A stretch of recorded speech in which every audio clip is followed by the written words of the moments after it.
꼴 좋다, 이 천벌받을 인간들아. 병원 응급실, 수치심에 뒤엉켜 실려온 두 남녀.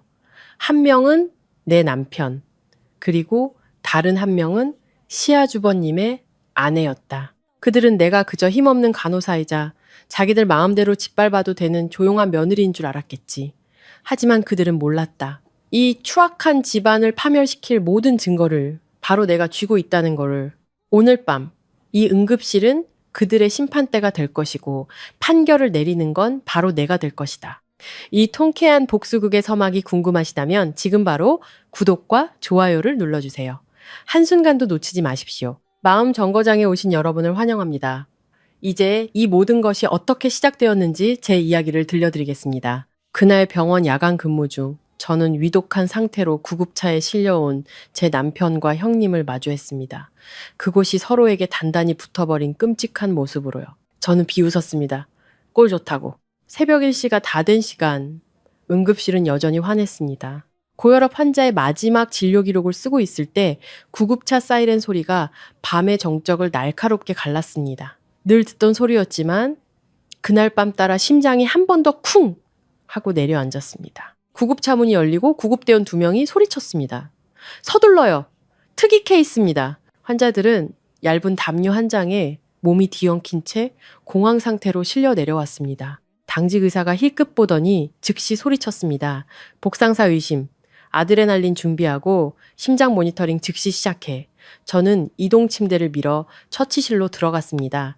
환자 상태를 확인하기 위해 담요가 걷히는 순간 온몸에 피가 굳는 것 같았습니다.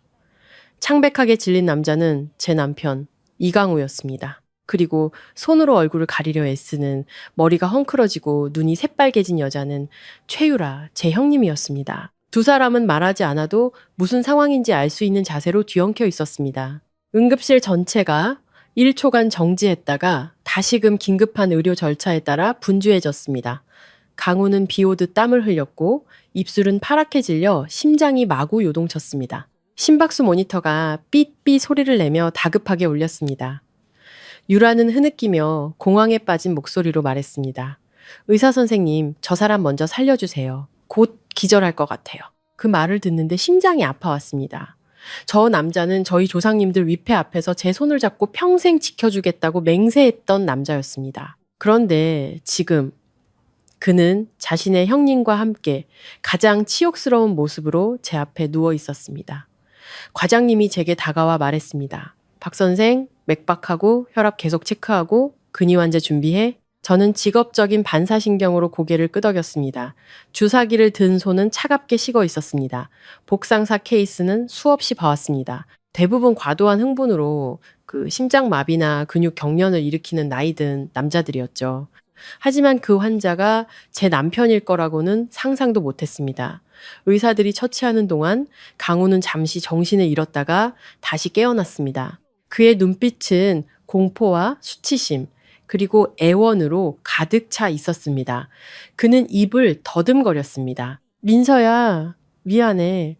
그게 참회의 말이었는지 아니면 그저 죽음의 공포에서 나온 반사적인 말이었는지 알 수 없었습니다. 지난 몇 달간의 모든 예감, 몰래 주고받던 문자 메시지, 늦은 귀가, 회피하던 눈빛들이 마치 영화처럼 머릿속을 스쳐 지나갔습니다. 저는 의심이 많았던 게 아니었습니다.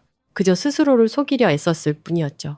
긴장 속에서 20분이 흘렀습니다. 약물 투여와 응급처치 후 강우의 심박수는 점차 안정되었지만 갑작스러운 흥분으로 인한 근육 경련 합병증 때문에 몸은 여전히 굳어 바로 떼어낼 수 없었습니다. 유라는 온몸을 떨며 창백한 얼굴로 저를 감히 쳐다보지 못했습니다. 의사가 추가 논의를 위해 잠시 자리를 비우자 그녀는 갑자기 제 손을 붙잡았습니다.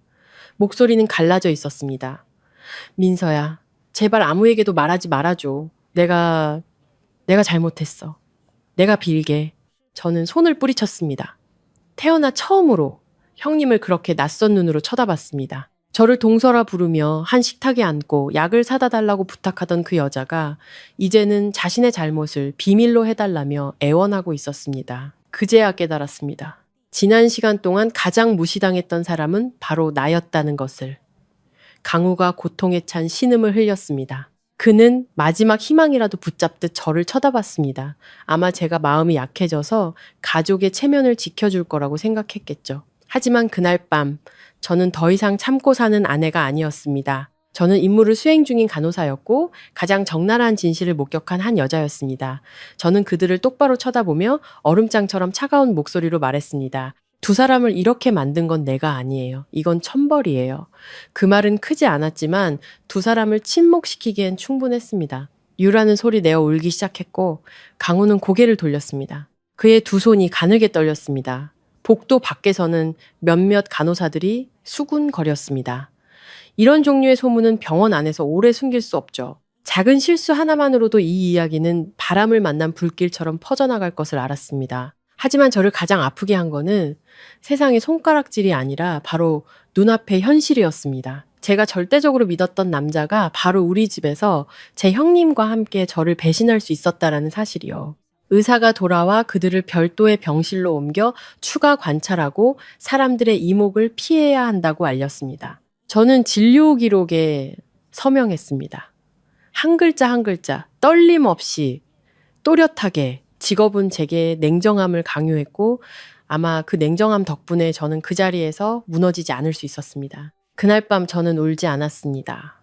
소리 지르지도 머리채를 잡지도 응급실에서 난동을 부리지도 않았습니다. 저는 그저 그곳에 누워 자신들이 저지른 일의 결과로 가쁜 숨을 몰아쉬는 두 사람을 조용히 지켜볼 뿐이었습니다. 마음속 무언가가 산산조각 났지만 부서지는 대신 오히려 단단해졌습니다. 모든 것이 이 응급실에서 끝나지 않을 것임을 알았습니다. 가족, 친척, 시어머니, 아주버님 모두가 이 폭풍에 휩쓸리게 될 겁니다. 하지만 그 순간부터 저는 더 이상 피해자가 아니라는 것을 깨달았습니다. 가치 없는 사람을 위해 울지 않을 겁니다. 그날 밤 저는 울지 않았습니다.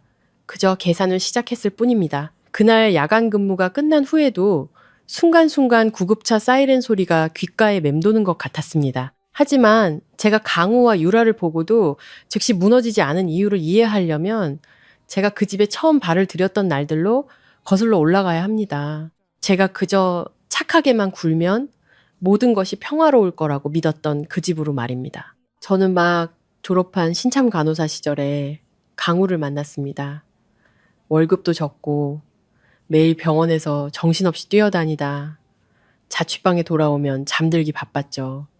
강우는 엔지니어였는데 마른 체격이었지만 몸이 날랬고 과장 없이 조용히 말하는 사람이었습니다. 저를 유혹할 때도 화려한 말은 쓸 줄 몰랐죠. 그는 야간 근무가 끝나면 저를 데리러 와서 우유 한 팩이나 빵 한 조각을 사주며 웃었습니다. 민서 씨, 너무 힘들게 일하네요. 이거라도 먹고 당 떨어지지 않게 해요. 저는 그 소박함에 마음이 갔습니다. 저는 좋은 남자란 말이 많은 남자보다 행동으로 보여주는 남자라고 생각했습니다. 2년간의 연애 동안 강우는 제게 단 한 번도 큰 소리를 낸 적이 없었고 다른 사람들 앞에서 제가 손해보는 일이 없도록 했습니다. 한 번은 제가 한 환자 보호자에게 억울하게 욕을 먹은 적이 있었습니다. 저는 문제가 커질까 봐 가만히 듣고만 있었죠. 그런데 그날 밤 강우가 그 사실을 알고는 딱 한마디 했습니다. 내일 출근할 때 같이 가줄게. 아무것도 무서워할 필요 없어. 그 한마디에 제 마음은 녹아내렸고 이 사람이라면 믿어도 되겠다고 확신했습니다. 강우가 저를 집에 처음 인사시키던 날 그의 어머니 김 여사님은 제 머리부터 발끝까지 뜯어보셨습니다. 그 눈빛은 저를 살피면서 동시에 값을 매기는 듯 했습니다. 저는 긴장했지만 다행히 심한 말은 하지 않으셨습니다. 직업이 뭔지, 근무 시간은 어떤지 물으시곤 고개를 끄덕이셨죠? 간호사면 됐지. 아는 사람도 많을 테고. 그때 저는 안도의 한숨을 내쉬며 제가 받아들여졌다고 생각했습니다. 그 끄덕임이 저를 아껴서가 아니라 며느리감으로 적합하다고 판단했기 때문이라는 걸 그때는 몰랐습니다. 고분고분하고 인내심 있고 감히 대들지 않을 여자라는 뜻이었죠. 강훈의 집은 대가족이 함께 살았습니다. 김 여사님 외에도 아주버님인 이강혁과 그의 아내 최유라가 있었습니다. 강혁 씨는 강우보다 3살 많았고 키가 크고 어깨가 넓었으며 과묵한 성격의 뱉은 말은 꼭 지키는 사람이었습니다. 처음 만난 날 그는 제 손을 잡으며 짧게 말했습니다. 이제 한 가족처럼 편하게 지내세요. 평범한 말이었지만 진심이 느껴졌습니다. 하지만 유라는 완전히 달랐습니다. 형님은 살갑게 말하고 예쁘게 웃으며 항상 깔끔하게 차려입는 것을 좋아했습니다. 저를 보자마자 손을 잡아 끌었죠. 어머, 민서 씨구나. 너무 착해 보인다. 이제부터 우리 친자매처럼 지내요. 그 말에 저는 안심했습니다.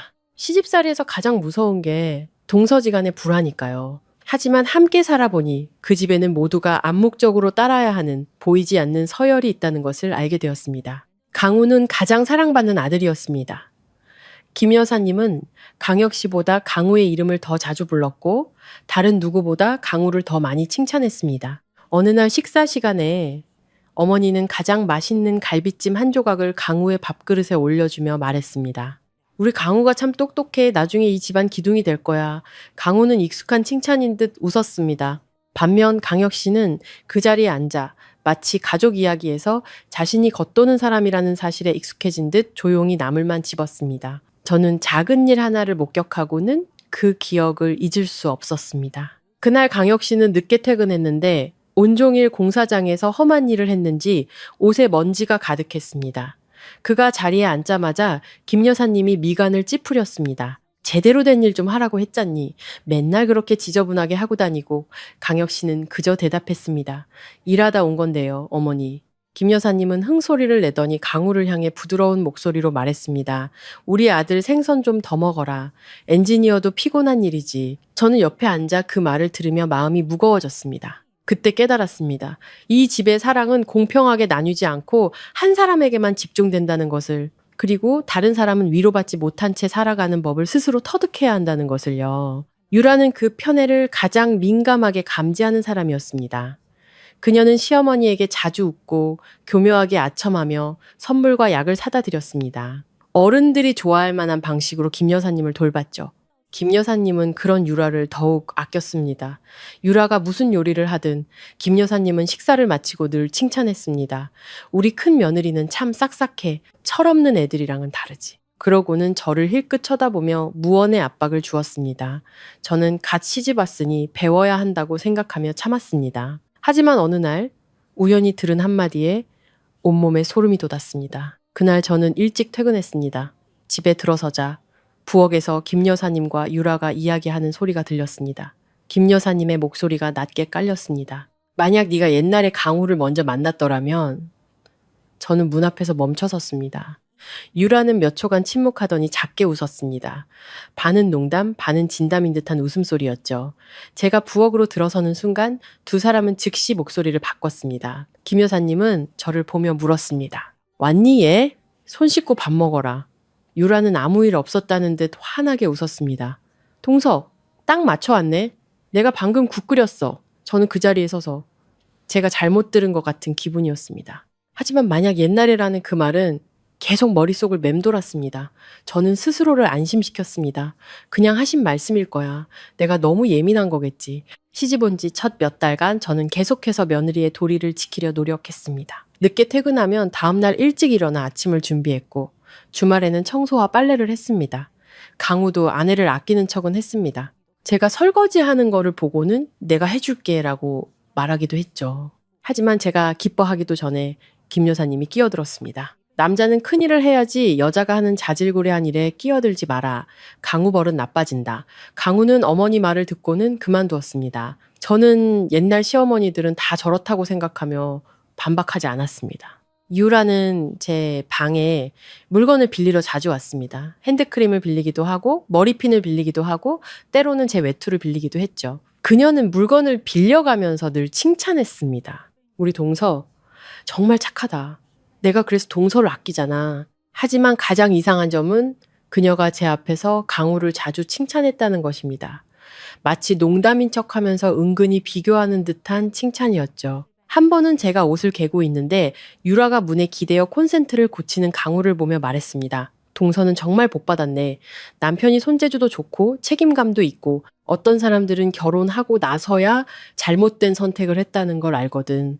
말을 마친 그녀는 웃었고 저는 억지로 웃었습니다. 나쁘게 생각하고 싶지 않았습니다. 하지만 잘못된 선택이라는 그 말이 가시처럼 박혔습니다. 점차 저는 이 집의 비뚤어짐이 한두 마디 말에 그치지 않는다는 것을 깨달았습니다. 그것은 모든 사람이 강우를 중심으로 바라보는 방식에 있었습니다. 강우는 식사부터 돈 문제까지 모든 면에서 특혜를 받았습니다. 시어머니는 맛있는 것이 있으면 항상 강우를 위해 남겨두었고 중요한 일이 있으면 항상 강우의 의견을 물었습니다.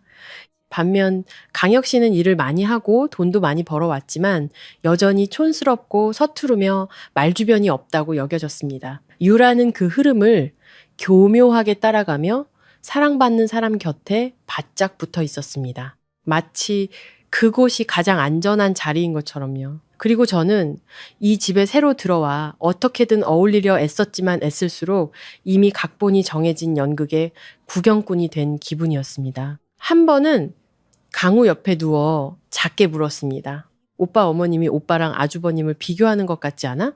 강우는 한숨을 쉬었습니다. 엄마 성격이 원래 저런데 내가 어떻게 해? 제가 다시 물었습니다. 아주버님 불쌍하지 않아? 강우는 잠시 침묵하더니 말했습니다. 그래도 형제잖아. 그 대답은 너무나 무미건조해서 순간 마음이 차가워졌습니다. 저는 그때 강우를 탓하지는 않았지만 깨닫기 시작했습니다. 오랜 시간 지속된 편애는 미움받는 사람에게만 상처를 주는 것이 아니라 사랑받는 사람으로 하여금 자신이 항상 옳고 항상 용서받을 것이라는 착각에 빠지게 만든다는 것을요.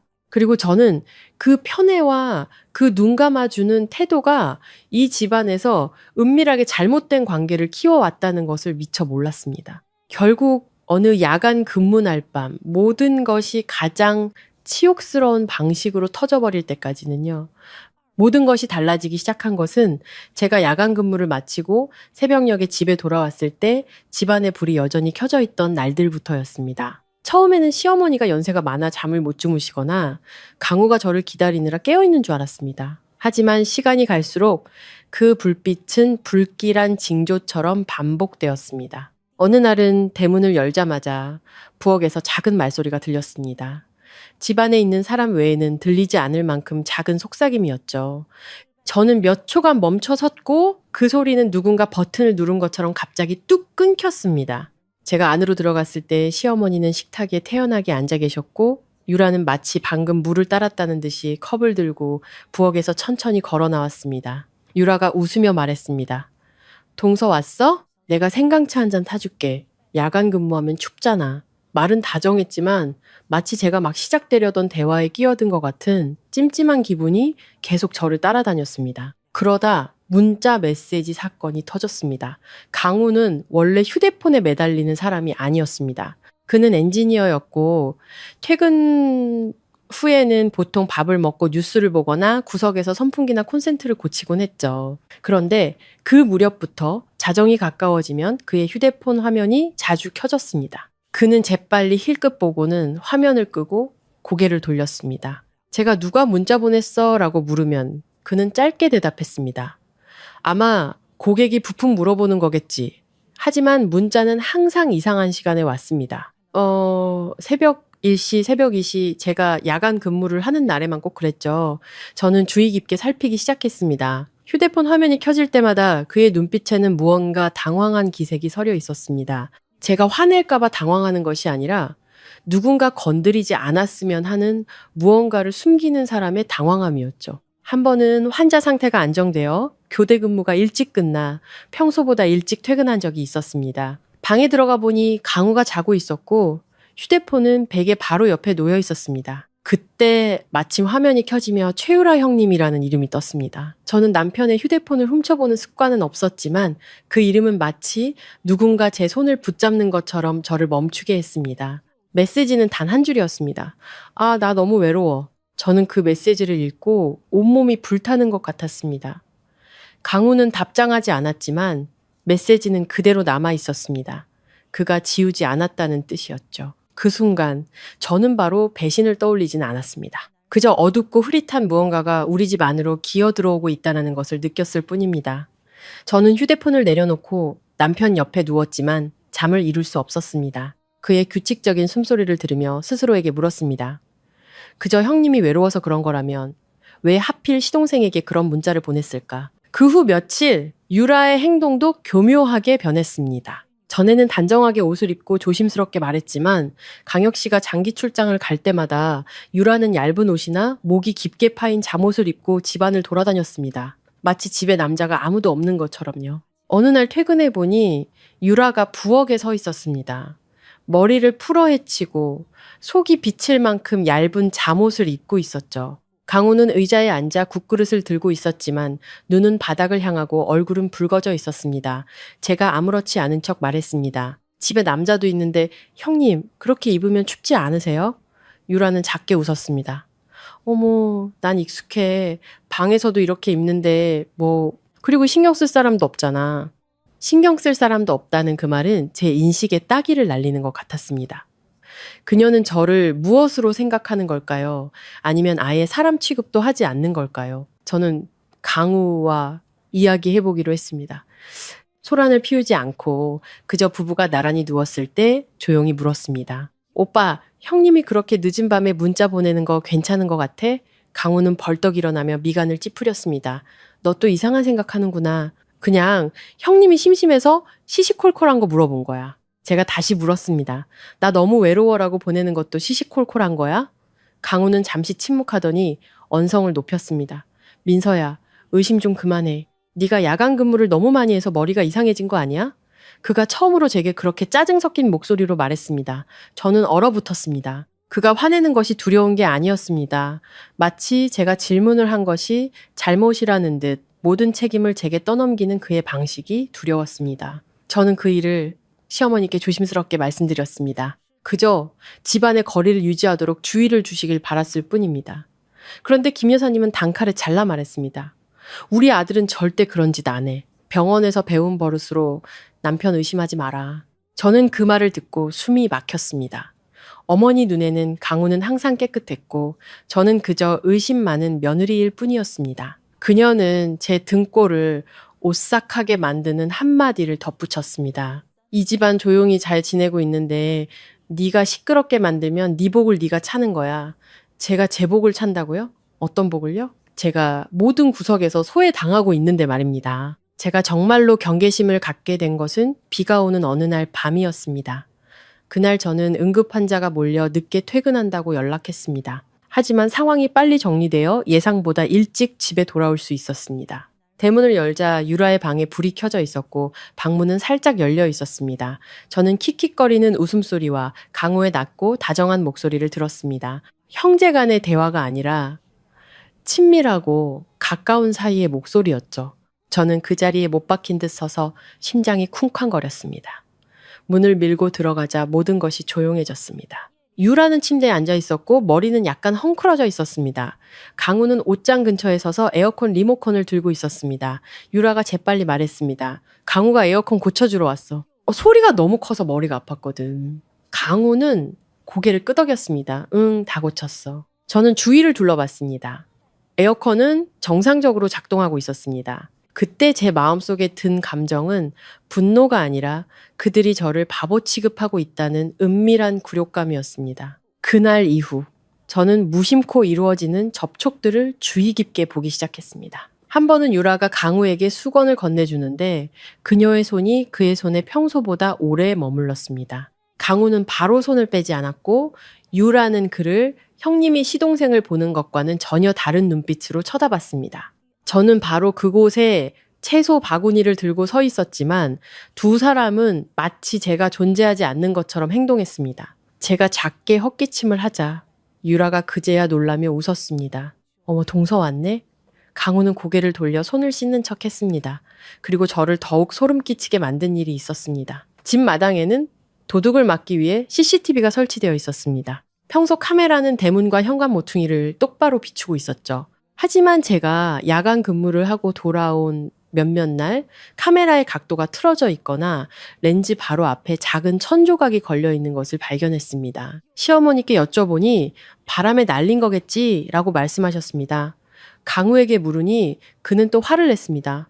너 정말 오버한다. 하지만 어떤 바람이 하필 제가 야간 근무하는 시간에 맞춰 불고 어떤 바람이 그렇게 교묘하게 유라의 방으로 들어가는 길목을 가릴 수 있을까요? 이런 징후들로부터 저는 더 이상 오해라는 두 글자로 스스로를 안심시킬 수 없었습니다. 저는 누군가 의도적으로 저를 속이고 있다고 의심하기 시작했습니다. 그리고 저를 가장 아프게 한 것은 제가 마치 모든 사람이 각자의 역할을 맡고 있는 집에 살고 있다는 느낌이었습니다. 저만 대본을 받지 못한 채로요.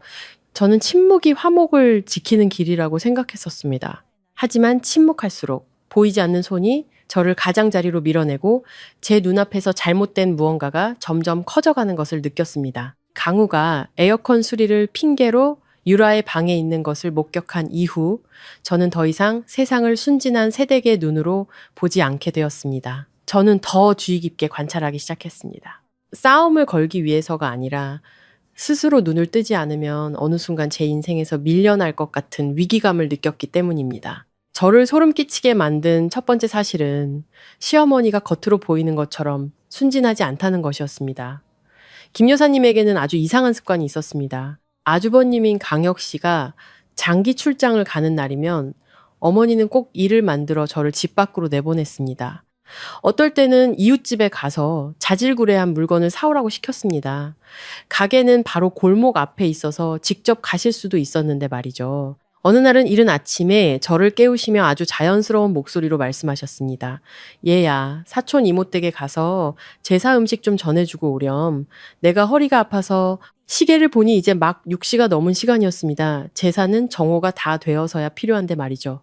제가 근무 끝나고 돌아와서 가도 될까요? 방금 야간 근무 마치고 와서요 라고 말하자 어머니는 얼굴을 찌푸렸습니다. 야간 근무를 했으면 더 집안일을 챙겨야지. 며느리가 잠만 자면 누가 일하니? 저는 입을 다물었습니다. 제가 반박하면 어머니가 또 화목을 들먹이며 저를 억누를 것을 알았기 때문입니다. 더 이상한 것은 어머니가 꼭 절묘한 시간에 저를 내보낸다는 것이었습니다. 마치 제가 집안에서 무슨 일이 일어나는지 볼 틈도 주지 않으려는 듯이요. 제가 대문을 나서자마자 어머니는 제가 돌아올까봐 두렵다는 듯이 문을 쾅 닫았습니다. 그때 저는 길가에 서서 손에 든 물건을 쥔 채 말로 표현하기 힘든 감정에 휩싸였습니다. 증거는 없었지만 여자의 직감은 때로 칼날처럼 날카롭습니다. 저는 스스로에게 묻기 시작했습니다. 어머니가 정말 아무것도 모르신다면 왜 모든 것이 이렇게 딱 들어맞게끔 일을 꾸미시는 걸까? 어느 날 오후, 강혁 씨는 멀리 출장을 갔고 저는 드물게 휴가를 얻어 집에 있었습니다. 유라는 평소보다 일찍 퇴근했고 옅은 색의 원피스를 입고 화장을 정성껏 하고 있었습니다. 강호도 갑자기 현장일이 취소되었다며 휴가를 냈습니다. 저는 이상한 낌새를 느꼈습니다. 강호는 원래 휴가를 거의 쓰지 않는 사람이었습니다. 김 여사님은 마치 귀한 손님이라도 온 것처럼 기쁜 기색이 역력했습니다. 어머니가 제게 말했습니다. 시장에 가서 과일 좀 사오너라. 오는 길에 우유도 한 팩 사오고 제가 물었습니다. 어머니 급하신 거예요?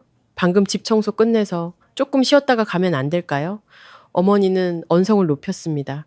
네가 안 가면 내가 가야지. 한마디 하면 10마디를 대꾸하네. 저는 이를 악물고 장바구니를 들고 나섰습니다. 하지만 이번에는 바로 시장으로 가지 않았습니다. 저는 이웃집 뒤로 돌아가 벽에 몸을 숨기고 부엌 창문 틈으로 안을 엿보았습니다. 집 안에서 유라가 꿀처럼 부드러운 목소리로 작게 말하는 소리가 들렸습니다. 어머니, 저 너무 힘들어요. 그러자 김 여사님이 달래면서도 확신에 찬 목소리로 대답했습니다. 네가 행복하면 그걸로 됐다. 그 말에 심장이 쿡 하고 내려앉았습니다. 어떤 행복을 말하는 걸까요? 유라의 남편인 강혁 씨는 멀리 출장 가 있고 집 안에는 유라와 강우뿐이었는데 저는 밖에서 귀가 뜨거워지는 것을 느꼈습니다. 당장이라도 달려들어가 따지고 싶었지만 제 안의 다른 한편에서는 지금 뛰어들어가면 김 여사님은 부인할 것이고 유라는 피해자 행세를 할 것이며 강우는 또 저를 의심병 환자로 몰아갈 것이라는 걸 알았습니다. 저는 냉정해져야 했습니다. 화목을 무기로 제 목을 조르는 이 집에서 감정만으로 싸울 수는 없었습니다.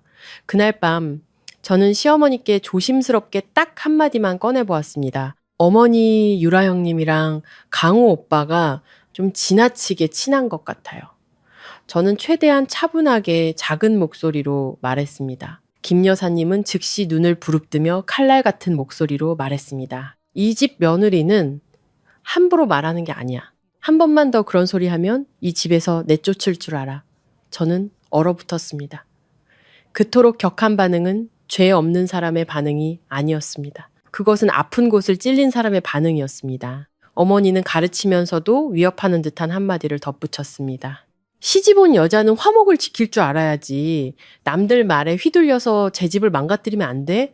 저는 그 말을 듣고 숨이 막혔습니다. 이 집의 화목이란 잘못 앞에서 입을 다무는 것이었습니다. 그때부터 저는 강혁 씨를 더 유심히 보기 시작했습니다.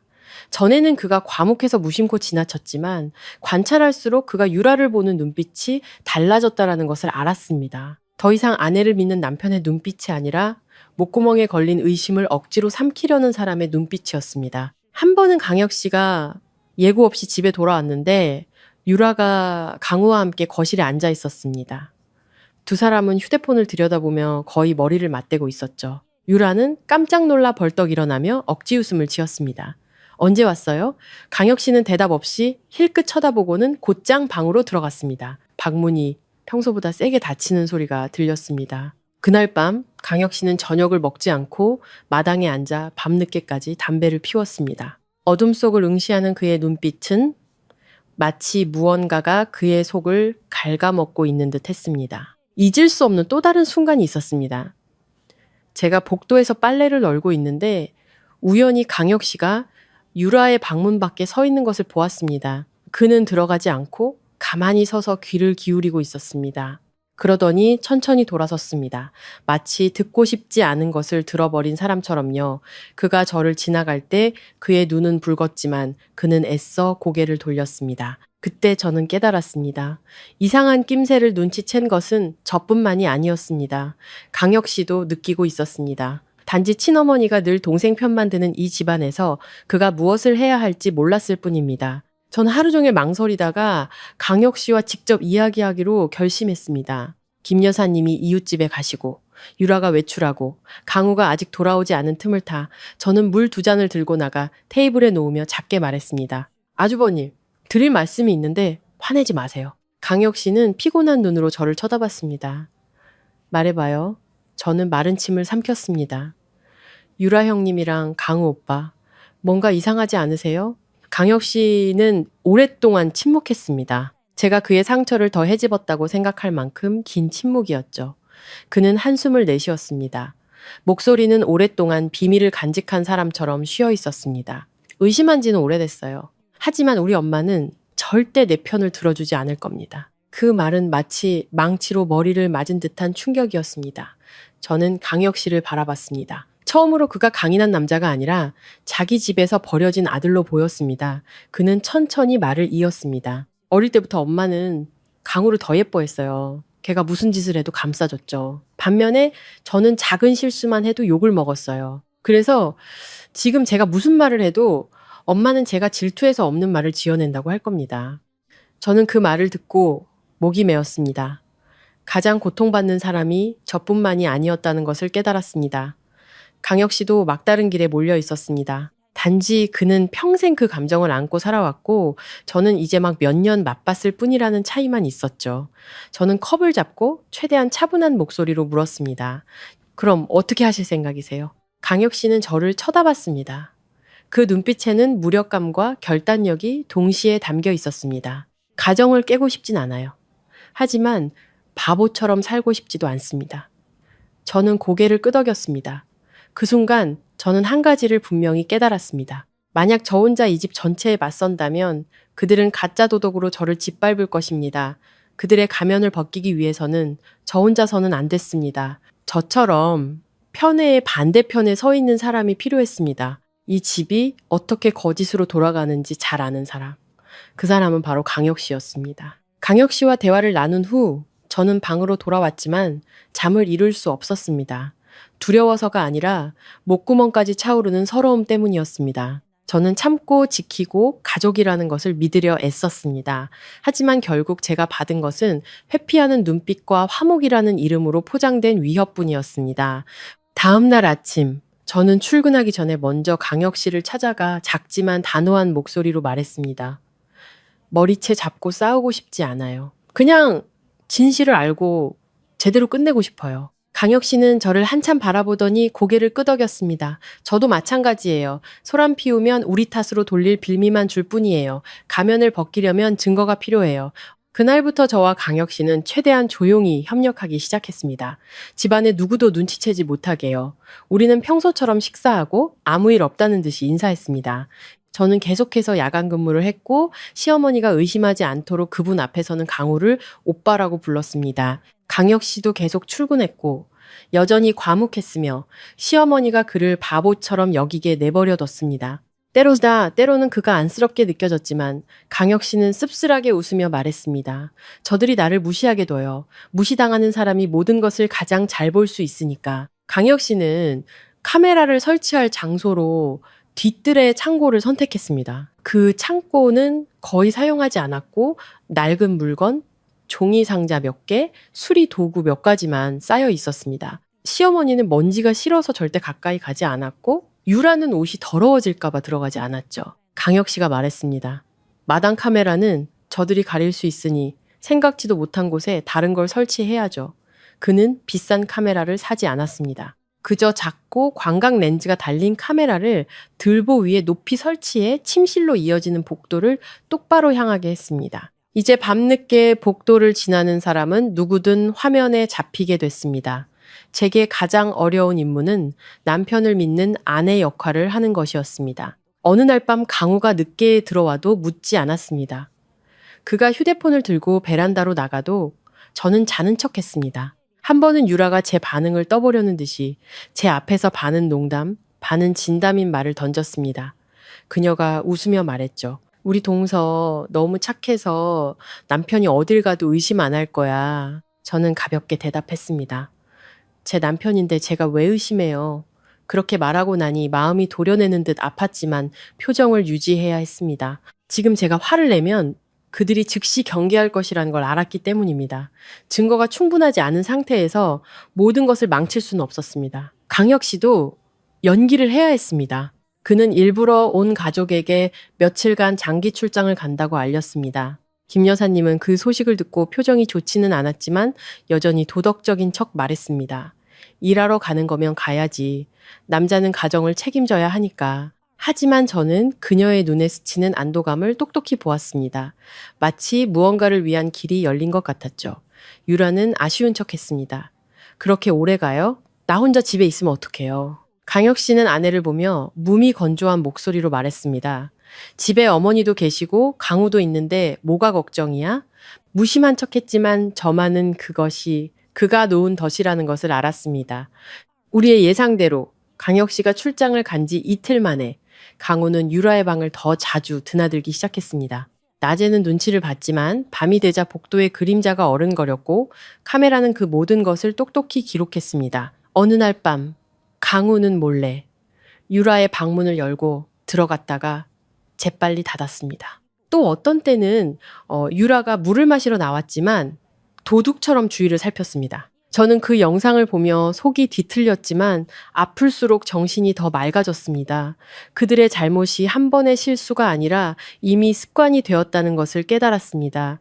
어느 날 오후 강혁 씨가 제게 짧은 메시지를 보냈습니다. 오늘 밤 조심해요. 저는 그 메시지를 읽고 등골이 오싹해졌습니다. 그날 밤 강우는 저녁을 먹고 고객의 물건을 수리해 주러 간다는 핑계를 댔습니다. 유라는 시어머니께 머리가 아파서 일찍 잘게요 라고 말했습니다. 김 여사님은 평소와 달리 별다른 질문 없이 하고 대답했을 뿐입니다.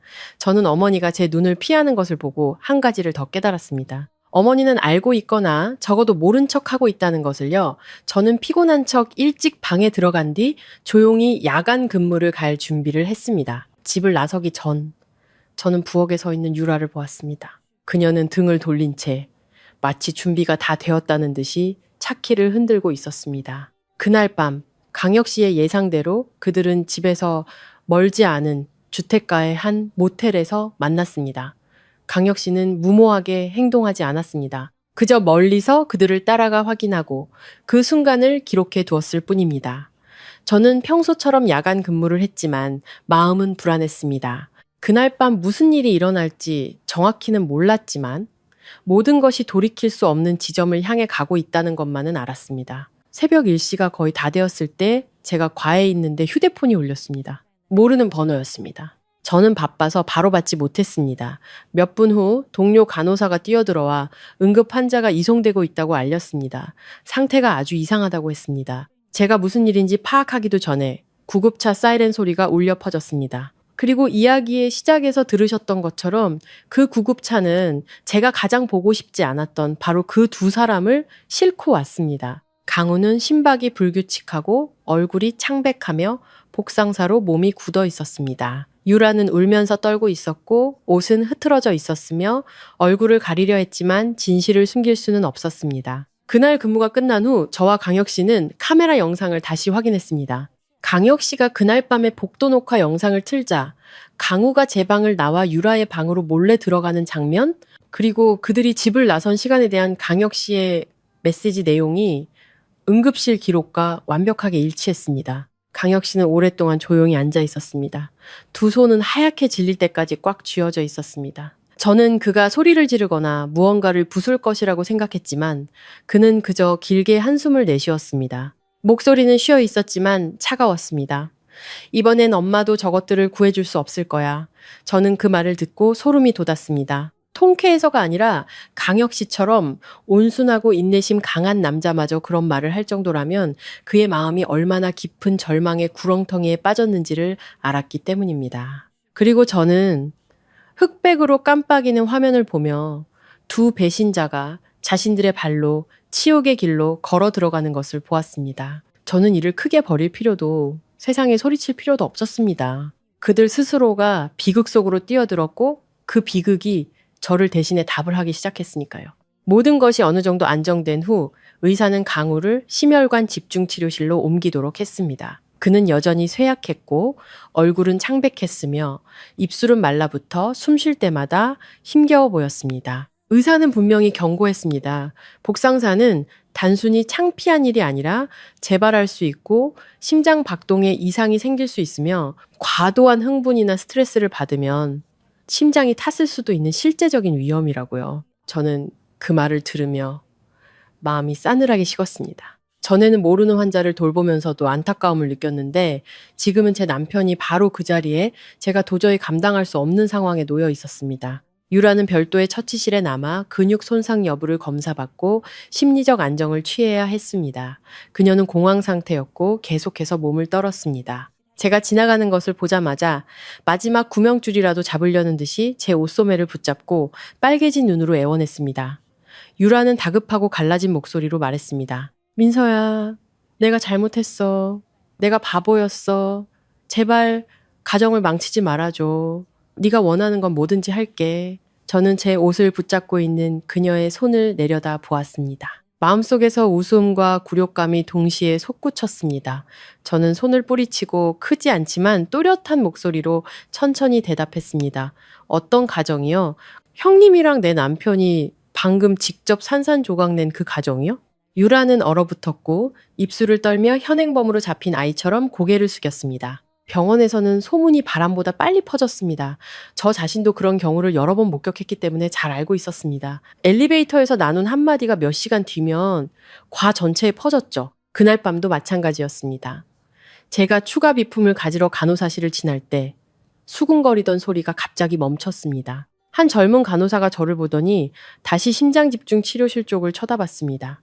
그 눈빛에는 호기심과 동정이 섞여 있었습니다. 누군가 작게 속삭였습니다. 저 남자 민서 씨 남편 아니야? 다른 사람이 막았습니다. 조용히 해. 말 아껴. 그들이 침묵해도 저는 충분히 들을 수 있었습니다. 그 침묵은 때로 직접적인 말보다 더 아팠습니다. 저는 돌아와 응급기록을 다시 확인했습니다. 행정부서에 어떤 이유로든 미화하지 말고 접수 시간, 초기 진단, 사용된 약물 등을 포함한 모든 절차를 정확히 기록해달라고 요청했습니다. 어떤 사람들은 믿을 수 없다는 듯이 저를 쳐다봤지만 저는 평정을 유지했습니다. 과장님이 저를 구석으로 불러 진심 어린 목소리로 작게 말했습니다. 박 선생, 이거 민감한 경우인데 다른 사람한테 인계할까? 스트레스가 너무 심할 것 같아서 그래. 저는 과장님을 보고 심호흡을 한 뒤 짧게 대답했습니다. 아니요. 저는 충분히 프로페셔널합니다. 제가 그렇게 말한 것은 강해 보이기 위해서가 아니었습니다. 만약 제가 이 케이스를 포기하면 사람들이 더 수군거릴 것이라는 걸 알았기 때문입니다. 저는 동정의 대상이 되고 싶지 않았습니다. 적어도 이 병원 안에서는 제 일을 제대로 하고 싶었습니다. 하지만 평온은 오래가지 않았습니다. 자정이 거의 다 되었을 때 제가 심장 집중 치료실을 막 나왔을 때 휴대폰이 계속해서 울렸습니다. 제가 받기도 전에 엘리베이터 문이 열렸습니다. 김 여사님이 바람처럼 튀어나왔습니다. 얼굴은 창백했고 머리는 헝클어졌으며 외투는 급하게 걸쳤고 슬리퍼가 벗겨질 뻔할 정도로 걸음이 급했습니다. 그녀는 주위를 둘러보다가 저를 발견하고는 즉시 사람이 드문 복도로 저를 끌고 갔습니다. 그녀는 목소리를 낮췄지만 여전히 공포에 가득 차 있었습니다. 네가 이 일을 크게 벌여서 온 동네 사람들이 우리 집안을 비웃게 만들 셈이냐. 네가 병원에서 일하면서 이런 소문이 돌게 놔두다니 창피한 줄도 몰라? 저는 어머니를 쳐다봤습니다. 태어나 처음으로 존경해야 할 시어머니가 아니라 체면에 목숨 거는 한 여자로 보였습니다. 저는 낮지만 차가운 목소리로 대답했습니다. 어머니는 남들이 어머니 집안을 비웃을까봐 두려우시죠? 그럼 저는요? 저는 지금 뭘 당한 건데요? 바로 이 집 안에서 제 눈앞에서 배신당했어요. 김 여사님은 눈을 부릅떴습니다. 너 지금 무슨 말투니? 며느리가 돼서 시어미한테 대들어? 저는 어머니를 똑바로 쳐다봤습니다. 처음으로 어머니라고 부르지 않았습니다. 이 일을 방관한 건 바로 당신이에요. 언제까지 숨기실 건가요? 그녀는 잠시 멈칫했습니다.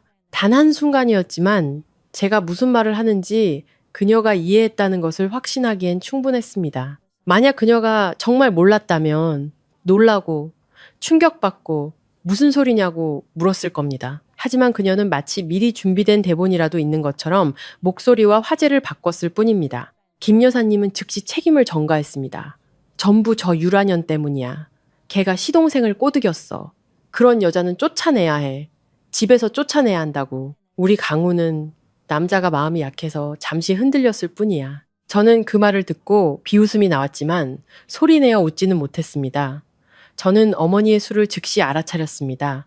유라를 희생시켜 강우를 지키고 모든 죄를 큰 며느리에게 뒤집어 씌운 다음 강우를 유혹에 빠진 피해자로 만들어 동정과 용서를 받게 하려는 것이었습니다. 그녀는 이 더러운 사건을 몇 마디 사과와 가족회의로 덮을 수 있는 도덕적 사고로 만들려 하고 있었습니다. 저는 단도직입적으로 물었습니다. 유라 형님을 쫓아내고 강우 오빠를 저랑 계속 살게 하시려는 건가요? 아니면 저를 쫓아내고 유라 형님을 들이시려는 건가요? 김 여사님은 움찔하며 눈을 번뜩이더니 즉시 소리쳤습니다. 헛소리하지 마라. 이 집안은 위아래가 있는 집이야. 저는 어머니를 쳐다봤습니다. 저 자신도 놀랄 만큼 침착했습니다. 무슨 위아래가 더 남았나요? 당신이 이런 일이 일어나도록 내버려뒀는데 이 집안에 지킬 게 뭐가 더 남았죠? 김 여사님은 손을 휘둘러 저를 때리려는 듯 했지만 멈췄습니다. 여기는 병원이었고 사람들이 지나다녔으며 그녀는 세상 사람들 앞에서 자신의 이미지가 깨지는 것을 두려워했기 때문입니다. 바로 그때 복도 끝에서 발소리가 들렸습니다. 힐끗 보니 강혁 씨가 어느새 거기에 서 있었습니다. 그는 가까이 다가오지 않고 그저 조용히 서 있었습니다. 어깨는 약간 긴장되어 있었고 눈은 똑바로 앞을 향하고 있었습니다. 그 눈빛은 더 이상 제가 밤에 마당에서 담배를 피우던 그에게서 보았던 참고 사는 남자의 눈빛이 아니었습니다. 그것은 진실을 모두 듣고 자신이 억울하게 의심받은 것이 아니라 바로 자기 가족 안에서 배신당했으며 친어머니가 그 잘못의 편에 섰다는 것을 마침내 깨달은 사람의 눈빛이었습니다. 김 여사님도 강혁 씨를 보았습니다. 그녀는 약간 당황하며 즉시 역할을 바꾸듯 목소리를 조금 부드럽게 했습니다. 강혁아, 쓸데없는 소리 듣지 마라. 집안일은 엄마가 해결할게. 강혁 씨는 바로 대답하지 않았습니다. 그는 그저 아주 작지만 날카로운 한마디를 던졌습니다. 매번 그랬던 것처럼 또 덮어서 해결하시게요? 김 여사님은 얼어붙었습니다. 저는 옆에 서서 마음이 차가워졌다가 다시 뜨거워지는 것을 느꼈습니다. 강혁 씨가 그 말을 내뱉는 순간부터 이 집안의 전쟁은 더 이상 저 혼자만의 일이 아니게 될 것이라는 걸 알았기 때문입니다. 그것은 이미 거대한 균열이 되었고 아무도 예전처럼 화목이라는 두 글자로 덮을 수 없게 되었습니다. 다음 날 아침, 저는 수면 부족으로 눈이 따가웠지만 정신은 이상할 정도로 맑았습니다. 제 안에 무언가가 고통에서 경계심으로 상태를 바꿨습니다. 저는 김 여사님이 일이 자신에게 불리하게 돌아가도록 내버려 두지 않을 것이라는 걸 알았습니다. 그리고 제 예상은 정확했습니다. 집에 가서 옷을 갈아입기도 전에 어머니로부터 전화가 왔습니다. 목소리는 다급했지만 억지로 도덕적인 척했습니다. 병원으로 다시 올라오너라. 확실하게 이야기하고 싶구나. 온 가족 다 부를 테니?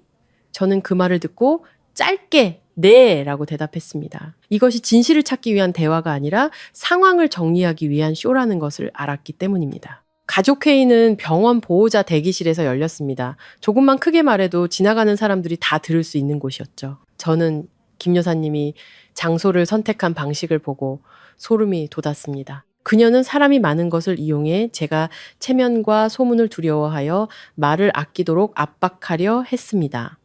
강혁 씨도 와 있었습니다. 거의 밤을 새운 듯 얼굴이 쇠퇴했습니다.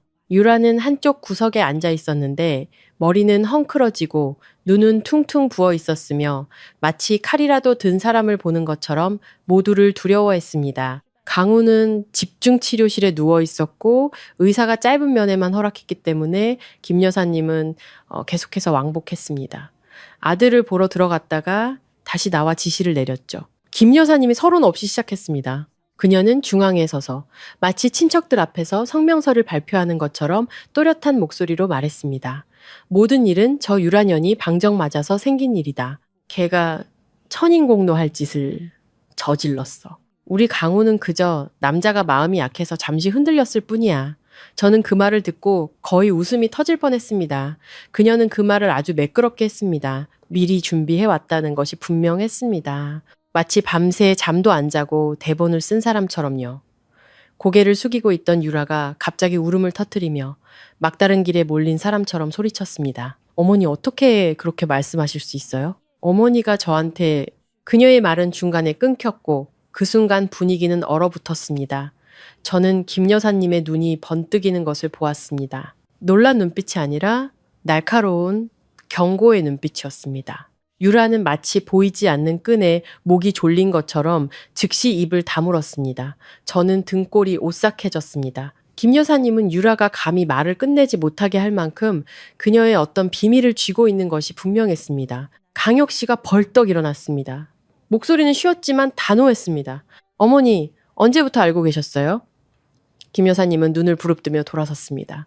네가 지금 무슨 질문을 하는 거니? 내가 네 어미다. 말 조심해라. 강혁 씨는 물러서지 않았습니다. 언제부터 알고 계셨냐고 여쭤봤습니다.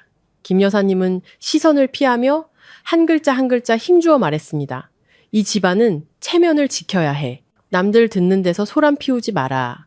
강혁 씨는 씁쓸하게 웃었습니다. 그 웃음은 너무나 고통스러워서 제 마음이 다 아팠습니다. 어머니가 제 아내를 방패막이로 삼고 계신데 무슨 체면이요? 제가 무슨 말을 하기도 전에 김 여사님은 제게로 휙 돌아섰습니다. 목소리는 달래면서도 위협하는 투로 바뀌었습니다. 민서야, 너는 배운 사람이고 병원에서 일하잖니? 이 일이 시끄러워지면 온 집안이 망신당한다는 걸 생각해야지. 네가 감당할 수 있겠어? 저는 어머니를 똑바로 쳐다봤습니다. 어머니는 남들이 어머니를 비웃을까봐 두려우시죠. 그럼 저는요? 저는 아파할 권리도 없나요? 김 여사님은 즉시 제게 죄를 뒤집어 씌웠습니다. 아프면 집안에서 아파야지. 일을 크게 만들면 안 돼. 네가 아내로서 밤낮 없이 야간 근무만 하고 남편을 방치했잖아. 남자가 마음 약해지는 것도 이해가 돼. 그 말은 따귀를 맞는 것 같았습니다. 그녀는 저를 원인으로, 외도를 제가 일하러 다닌 것의 필연적인 결과로 만들고 있었습니다. 저는 두 손을 꽉 쥐고 얼음장처럼 차분한 목소리로 말했습니다. 저는 먹고 살기 위해, 이 집을 위해, 누구에게도 손 벌리지 않기 위해 야간 근무를 했습니다. 야간 근무가 죄라면 밤에 일하는 다른 아내들도 모두 배신당해도 마땅한 건가요? 김 여사님은 얼굴을 찌푸렸습니다. 또 말대꾸야. 저는 어머니를 쳐다보며 한 글자 한 글자 또렷하게 말했습니다. 아니요, 대답하는 겁니다. 말대꾸는 틀린 사람이 우길 때 하는 거죠. 바로 그때 의사가 강우를 한 번 더 면회할 수 있도록 신호를 보냈습니다. 김 여사님은 턱을 치켜들며 말했습니다. 들어가서 걔 말을 들어봐. 어떻게 유혹당했는지 알게 될 테니 저는 집중 치료실로 들어갔습니다. 강우는 그곳에 누워 두려움과 비굴함이 섞인 눈으로 저를 쳐다봤습니다. 그는 약하게 끊어지는 목소리로 말했습니다. 민서야, 나 그 여자한테 넘어갔어. 나도 왜 이렇게 됐는지 모르겠어. 저는 침대 옆에 서서 그의 몸에 연결된 기계들을 보고 그의 눈을 똑바로 쳐다봤습니다. 넘어가서 모텔까지 갔어요? 넘어가서 밤늦게 문자 보내고 집안에서 몰래 만났어요? 강우는 입을 벌렸지만 말을 잇지 못했습니다. 김 여사님이 재빨리 끼어들었습니다. 그렇게 몰아붙이지 마라. 방금 위험한 고비를 넘겼잖니. 저는 어머니를 향해 돌아섰습니다. 저 사람이 위험해진 건 스스로 선택한 결과예요. 제가 저 사람한테 모텔 가라고 약을 주사한 게 아니니까요. 방을 나오자 김 여사님은 저를 구석으로 끌고 가 아주 낮은 목소리로 바늘처럼 찌르는 말을 했습니다. 네가 일을 크게 만들면 나는 모든 사람에게 네가 남편을 방치하고 야간 근무만 하며 가정을 돌보지 않았다고 말할 거다. 이 동네에서 네가 맨날 집 비우는 거 모르는 사람이 있는지 한번 물어볼 테다. 저는 가만히 서서 마치 선전포고를 들은 것 같은 기분이었습니다.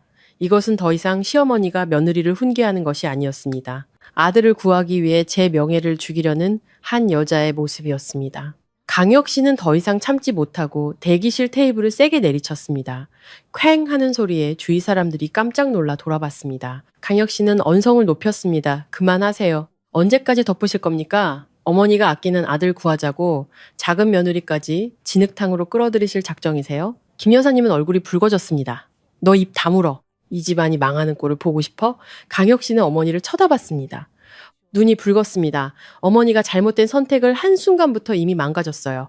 분위기가 팽팽하게 당겨진 활시위 같았던 바로 그 순간 유라가 갑자기 벌떡 일어났습니다. 얼굴은 창백했고 목소리는 절망에 찬 비명 같았습니다. 좋아요. 다들 내 탓으로 돌리시겠다? 그럼 저도 말하겠어요. 저 임신했어요. 그 말은 마치 돌덩이처럼 떨어졌습니다. 저는 김 여사님이 얼어붙고 강혁 씨가 숨을 멈추는 것을 보았습니다. 그리고 저는 그 짧은 순간 제 심장 박동 소리만 똑똑히 들었고 이 순간부터 이야기가 단순한 불륜 현장 발각을 넘어섰다는 것을 깨달았습니다. 이것은 진실을 둘러싼 생존 싸움이 될 것이었습니다. 그리고 저는 김 여사님이 그 임신을 이용해 판을 뒤집으려 할 것이라는 것을 알았습니다. 유라의 임신했어요 라는 말이 끝나자마자 대기실은 마치 누가 소리를 끈 것처럼 조용해졌습니다. 저는 근처에 앉아있던 다른 환자 보호자들이 우리 쪽을 쳐다보다가 괜한 일에 엮이기 싫다는 듯이 서둘러 고개를 돌리는 것을 보았습니다. 그리고 우리 가족은 각기 다른 표정이었지만 모두가 공황 상태에 빠진 채로 얼어붙어 있었습니다. 유라는 배를 감싸 안고 마치 자신이 진짜 피해자인 것처럼 흐느꼈습니다. 그녀는 목이 맨 채로 최대한 약한 목소리를 내며 반복했습니다. 저 임신한 지 한 달 넘었어요. 말을 마친 유라는 김 여사님 쪽을 재빨리 힐끗 쳐다봤습니다. 그 눈빛에는 도움을 청하면서도 두려워하는 기색이 역력했습니다. 마치 어머니가 자신의 편을 들어줄지 확인하려는 듯이요. 저는 즉시 알아차렸습니다. 이 말은 단순히 자신을 구하기 위한 것이 아니라 상황을 역전시키기 위한 카드라는 것을요. 강우는 집중치료실에 누워 있었고 소란스러운 소리에 의사가 커튼을 쳤습니다. 저는 밖에 서 있었지만 강우가 고개를 들어 밖을 보려는 것을 알 수 있었습니다. 그의 얼굴은 창백하면서 경악으로 변했습니다. 강우의 입술이 움직였고 그는 믿을 수 없다는 듯이 유라를 쳐다보다가 다시 저를 쳐다봤습니다. 저는 그 눈빛을 보며 씁쓸함을 느꼈습니다. 이 순간 그는 자신의 죄 때문에 아파하는 것이 아니었습니다. 그는 두려워서 아파하고 있었습니다. 그 임신이 사실이라면 자신의 인생을 침몰시킬까봐 그리고 만약 자기 아이가 아니라면 더욱 치욕스러워질까봐 두려워하고 있었습니다. 김 여사님은 단 한순간 당황했을 뿐 즉시 태세를 전환했습니다. 그녀는 다가서서 다그치면서도 달래는 목소리로 말했지만 그 말에는 의도가 분명히 드러났습니다. 임신했으면 더 조심해야지. 만약 강우 아이라면 꼭 낳아야 한다. 저는 그 말을 듣고 마음이 싸늘해졌습니다. 그녀는 사실이냐고 묻지도 않았습니다. 왜냐고 묻지도 않았습니다. 그녀는 오직 한 가지에만 집중했습니다. 그 아이가 이 집안의 성을 가졌다면 그녀는 그 아이를 모든 죄를 덮을 핑계로 삼을 것이었습니다. 강혁 씨는 어머니와 마주 서서 아주 짧지만 목이 멜 만큼 씁쓸한 웃음을 터뜨렸습니다. 그는 평온하지만 칼날 같은 목소리로 말했습니다. 그럼 어머니는 이 일을 오래전부터 바라셨던 거군요. 김 여사님은 눈을 부릅떴습니다. 네가 무슨 소리를 하는 거냐? 강혁 씨는 물러서지 않았습니다. 어머니가 오래전부터 바라셨던 거 아니냐고요. 제 아내가 제 동생 아이를 임신해서 어머니가 그 아이를 지킬 수 있기를요. 김 여사님은 얼굴이 창백해졌지만 여전히 도덕적인 척 버텼습니다. 집안에 문제가 생겼으면 집안에서 해결해야지. 일을 크게 만들지 마라. 강혁 씨는 즉시 대답했습니다. 어머니는 옳고 그름을 비틀어서 해결하시잖아요. 그런 해결이 무슨 의미가 있습니까? 저는 유라를 쳐다봤습니다. 마음속에는 더 이상 고통만이 아니라 상대가 어떤 수를 쓰고 있는지 파악한 사람의 냉정함이 자리 잡았습니다. 저는 한 걸음 다가서서 천천히 말했습니다. 임신했다고 하셨죠? 그 아이가 누구 아이인지 확실하세요? 그 질문은 소리치지 않았지만 유라를 멈칫하게 만들기엔 충분했습니다. 그녀는 입술을 깨물며 눈동자를 이리저리 굴렸습니다. 정말 확신했다면 즉시 대답했을 겁니다. 하지만 유라, 그녀는 망설였습니다. 유라가 더듬거렸습니다. 그럼 누구 아이겠어요? 저는 똑바로 쳐다봤습니다. 똑똑히 말씀하세요. 유라는 구원을 청하듯 김 여사님 쪽으로 휙 돌아섰습니다. 김 여사님은 즉시 끼어들었습니다. 목소리는 날카로웠습니다. 민서야, 말 좀 가려서 해라. 임신한 사람한테 취조하듯이 묻다니. 네가 얼마나 잔인한지 알아? 저는 여전히 평온한 목소리로 대답했습니다. 저는 잔인하지 않아요. 그저 사실을 묻는 거예요. 사실이 명백하다면 묻는 게 뭐가 잘못됐죠? 김 여사님은 할 말을 잃었습니다. 그녀의 눈에는 제가 더 이상 도리라는 두 글자로 위협할 수 없는 상대가 되었다는 것에 대한 분노가 서려 있었습니다. 강혁 씨는 이때 더 이상 참지 못하고 단도직입적으로 말했습니다. 빙빙 돌리지 맙시다. 만약 당신이 정말 임신했다면 나는 유전자 검사를 요구할 겁니다. 아이가 태어나면 그 아이가 내 아이인지 아닌지 알아야겠습니다. 유라는 전기에 감전된 것처럼 움찔하며 소리쳤습니다.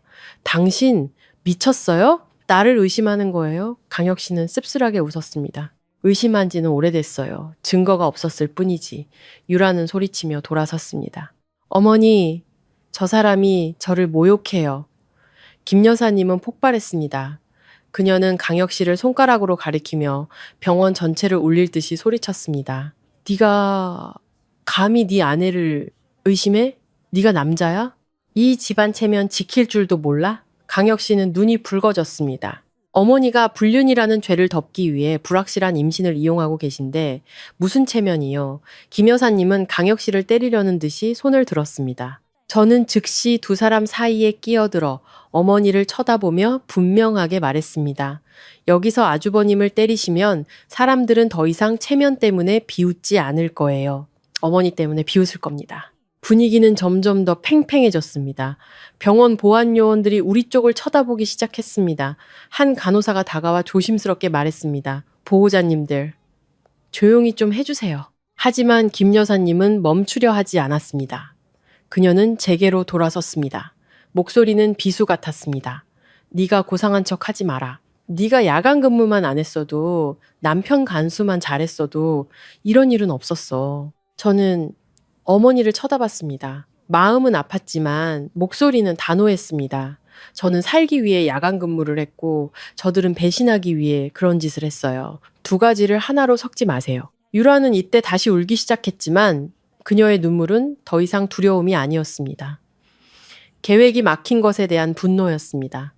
그녀는 못 박듯이 반복했습니다. 저는 임신 6주예요. 저는 6주라는 말을 듣고 즉시 주목했습니다.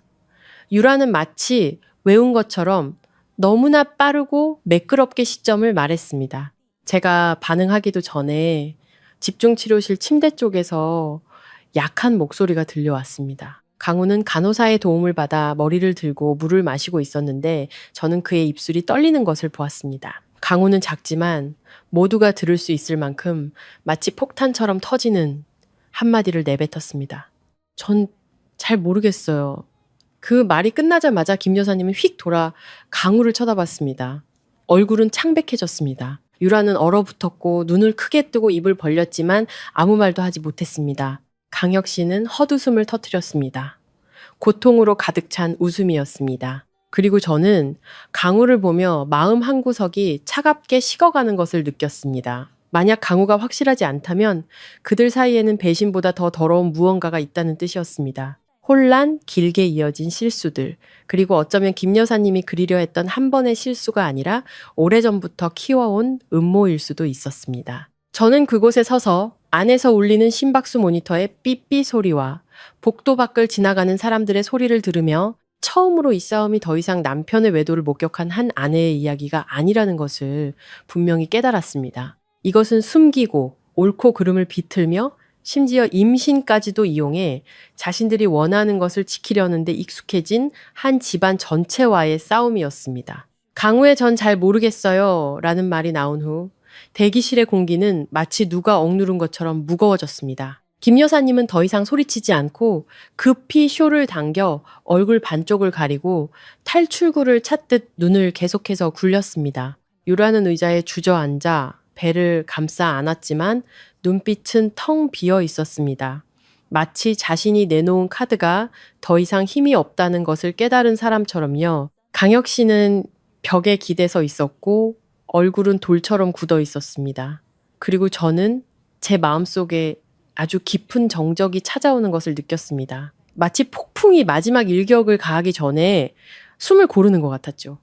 의사는 보호자들에게 소란을 자제해달라고 요청했고 사람들은 점차 흩어졌습니다. 저는 제게 무슨 일이 터지든 저 밖의 환자들은 여전히 돌봄이 필요했기에 일하러 들어가겠다고 했습니다. 하지만 김 여사님이 저를 가만두지 않을 것이라는 걸 알았습니다. 그리고 제 예상은 정확했습니다. 제가 간호사실을 막 나왔을 때 그녀는 복도 끝에서 사람이 없는 곳을 골라 기다리고 있었습니다. 노란 조명이 그녀의 얼굴을 비추자 더욱 차갑게 보였습니다. 그녀는 빙빙 돌리지 않고 저를 쳐다보며 작지만 날카로운 목소리로 말했습니다. 나 좀 따라와라. 저는 그녀가 예전처럼 제 옷을 잡지 못하도록 적당한 거리를 유지하며 따라갔습니다. 그녀는 저를 비상계단 근처 발소리가 텅 비게 울리는 구석으로 끌고 갔습니다. 그녀는 누가 들을까 두려운 듯이 재빨리 말했습니다. 이 일은 더 이상 퍼지면 안 돼. 네가 이혼 서류에 도장 찍으면 내가 돈을 좀 챙겨주마. 보상이라고 생각해.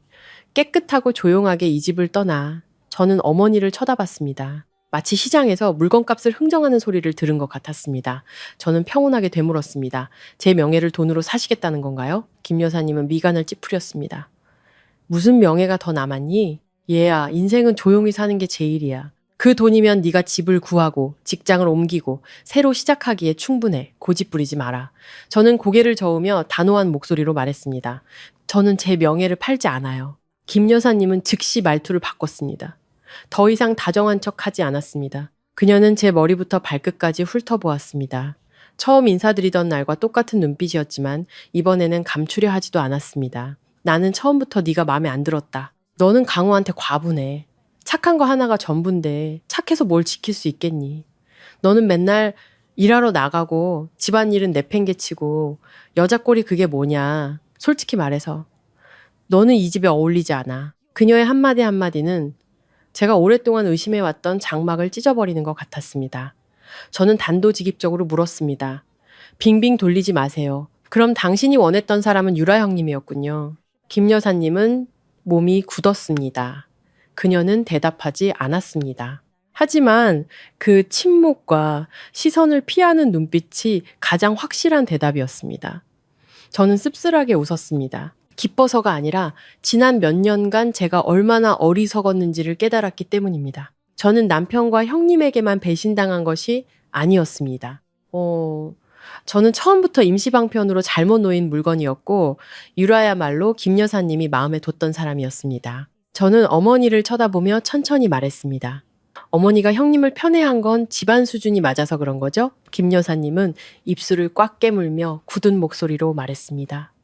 편애한 거 아니다. 나는 사람 볼 줄 아는 것뿐이야. 제가 대답했습니다. 사람을 어떻게 보셨길래 시동생이랑 모텔에서 뒤엉킬 수 있는 사람을 알아보셨어요? 김 여사님은 움찔하며 으르렁거렸습니다. 입 다물어. 그 말을 뱉으면 너도 같이 창피해지는 거야. 저는 어머니를 쳐다봤습니다.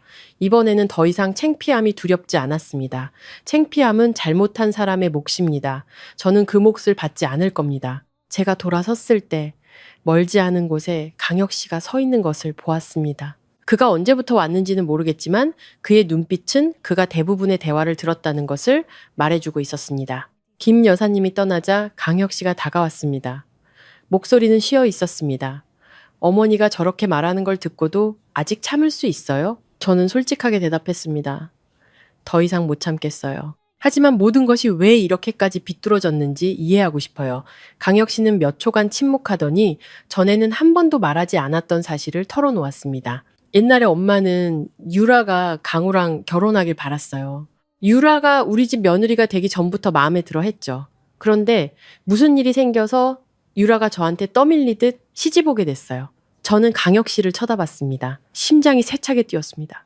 무슨 일이요? 강혁 씨는 목이 메는 듯 고개를 저었습니다. 다 말할 순 없어요. 다만 그때 엄마는 소문나는 걸 두려워했고 친척들 입에 오르내리는 게 싫어서 서둘러 결혼시킨 것뿐이에요. 유라는 제 아내가 됐지만 마음속으로는 단 한 번도 저를 남편으로 생각한 적이 없었어요. 그는 마른 웃음을 지었습니다. 저는 제 아내와 그냥 한 집에 사는 사람이었어요. 제 머릿속의 조각들이 무섭게 맞춰지기 시작했습니다. 이것은 단순한 일시적인 배신이 아니었습니다. 이것은 삐뚤어진 계획이었습니다. 가족이라는 이름의 비뚤어진 욕망이 이미 오래전부터 존재했고 상황이 맞아떨어지자 터져 나온 것이었습니다. 김 여사님이 강우를 감싼 거는 단순히 아들을 사랑해서가 아니었습니다. 그녀는 작은 며느리의 명예와 큰아들의 고통을 짓밟아서라도 아끼는 아들의 이미지를 무슨 수를 써서라도 지키고 싶었던 것입니다. 저는 깊은 한숨을 내쉬었습니다.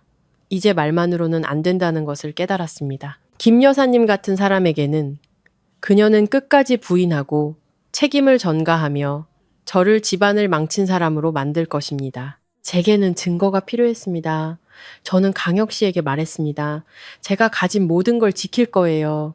응급 기록, 진단서, 접수 시간, 그리고 카메라 영상까지요. 강혁 씨는 고개를 끄덕였습니다. 맞아요. 그게 있으면 저들도 말을 바꿀 수 없을 거예요. 저는 간호사실로 돌아가 규정에 따라 접수 기록 사본을 요청하고 시간대별 기록과 초기 진단서 번호를 보관했습니다. 저는 직업 윤리를 어기지 않았습니다.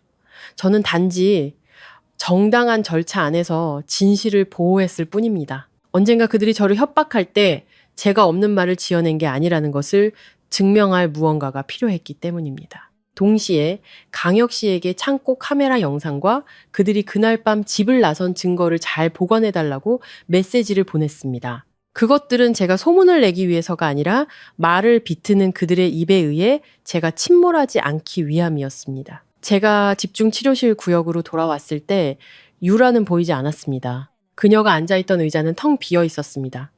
담당 간호사에게 물어보니 유라가 화장실에 간다고 했다가 돌아오지 않았다고 했습니다. 저는 재빨리 복도로 나가 주위를 둘러봤지만 오가는 사람들 뿐이었습니다. 유라는 그림자처럼 병원에서 사라졌습니다. 순간 마음이 싸늘해졌습니다. 방금 임신했다고 선언하고 울며 애원하고 막다른 길에 몰렸던 사람이 바로 이 시점에 사라지다니요. 저는 즉시 깨달았습니다. 폭풍은 지나간 게 아니었습니다. 그저 방향을 바꾸고 있을 뿐이었고 유라는 또 다른 일격을 준비하기 위해 달려나간 것이었습니다. 유라는 그림자처럼 병원에서 사라졌지만 그 그림자는 사라지지 않았습니다. 오히려 막다른 길에 몰려 모두를 함께 끌고 가라앉으려는 사람의 위험한 냄새를 풍겼습니다. 제가 간호사실로 돌아온 지 30분도 채 되지 않아 강우의 전화가 계속해서 울렸습니다. 저는 화면을 보고도 받지 않았습니다. 잠시 후 김 여사님의 번호로 전화가 왔다가 또 왔습니다.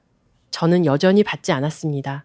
지금 이 순간 익숙한 도덕론에 휘말리고 싶지 않았습니다. 새로운 공격이 다가오고 있다는 것을 알았기에 정신을 바짝 차려야 했습니다. 정오가 거의 다 되었을 때 강혁 씨가 메시지를 보냈습니다. 유라가 강호한테 문자 보냈어.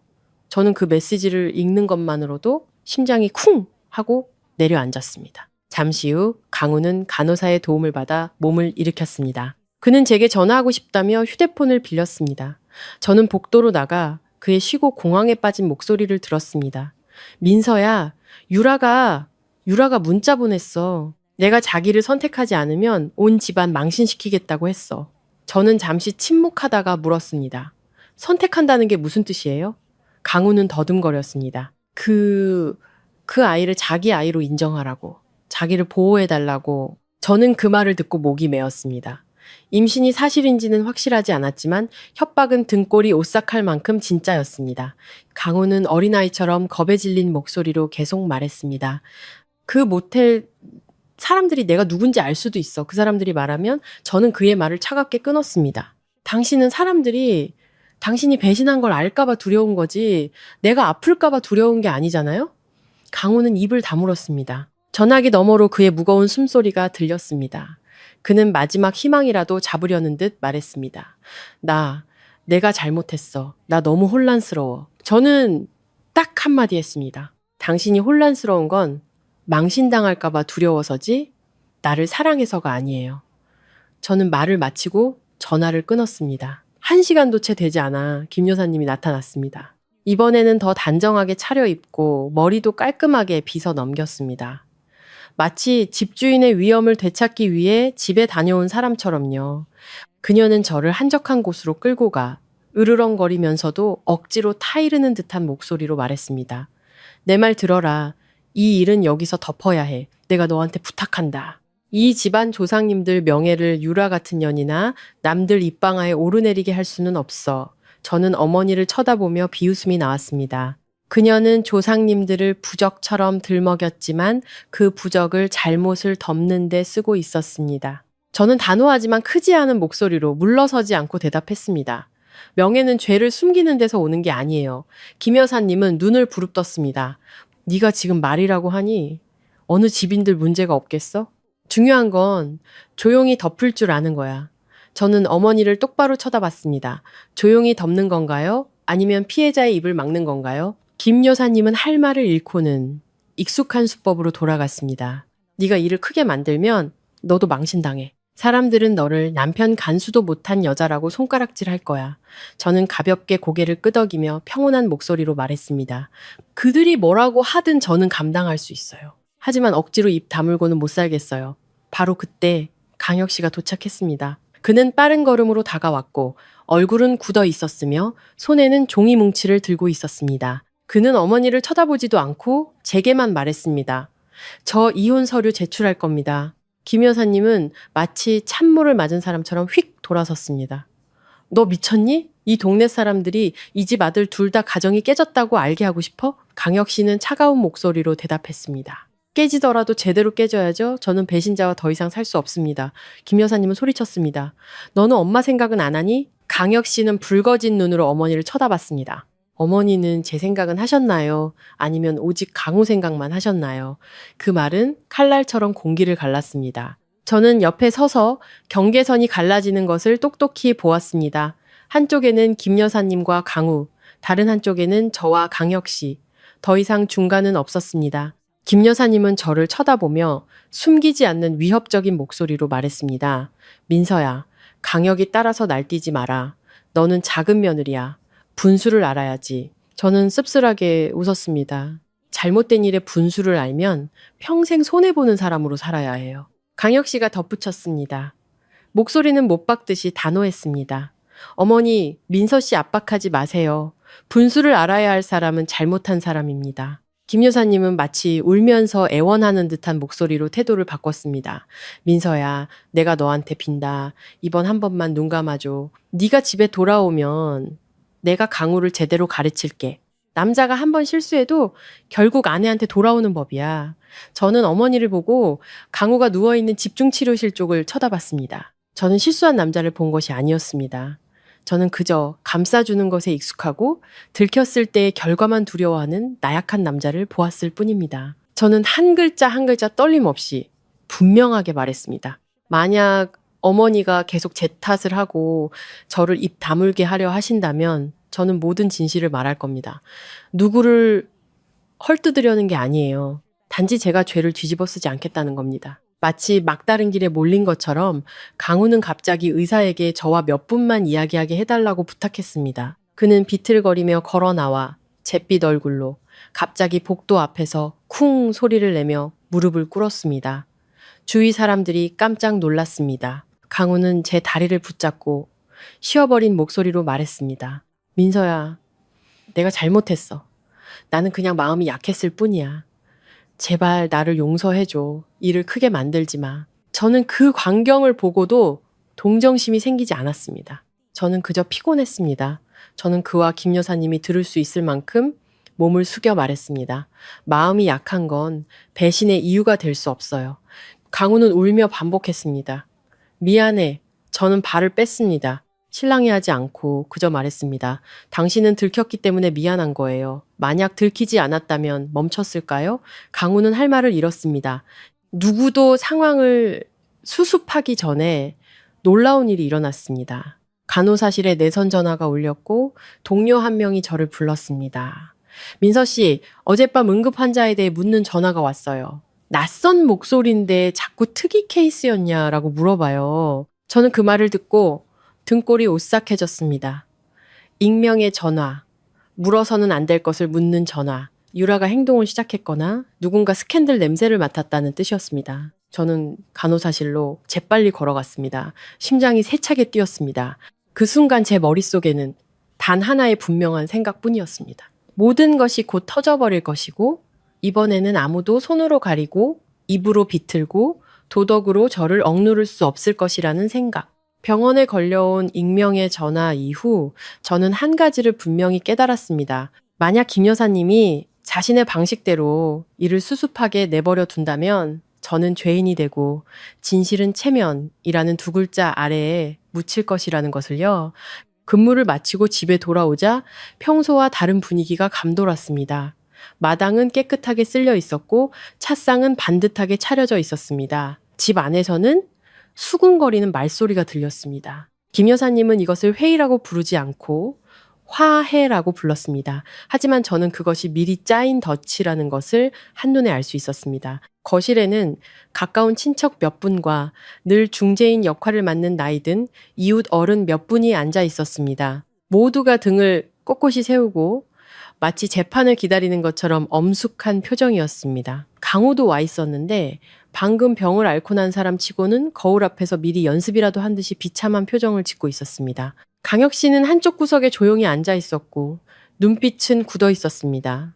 저는 안으로 들어가 예의상 인사를 하고 자리에 앉았습니다. 떨리진 않았지만 마음은 차가웠습니다. 김 여사님이 즉시 입을 열었습니다. 목소리는 모두가 들을 수 있을 만큼 컸습니다. 집안일은 문 걸어 잠그고 해결하는 법이다. 작은 며느리가 병원에서 일하는데 남들 입방아에 올라 망신당하게 해서는 안 되지. 그녀는 말을 마치고 저를 힐끗 쳐다봤습니다. 마치 제가 온 동네에 소문을 내고 다닌 사람인 것처럼요. 저는 어머니를 침착하게 쳐다보며 대답했습니다. 저는 소문내지 않았어요. 저는 단지 사실을 말했을 뿐이고 사람들이 무엇을 보았는지는 이미 일어난 일 때문이에요. 방 안이 술렁거렸습니다. 한 친척 어르신이 헛기침을 하며 말했습니다. 에헴, 이미 벌어진 일이니 중요한 건 가정을 지키는 거지. 김 여사님은 즉시 그 기회를 잡아 얼굴을 가리고 교묘하게 흐느꼈습니다.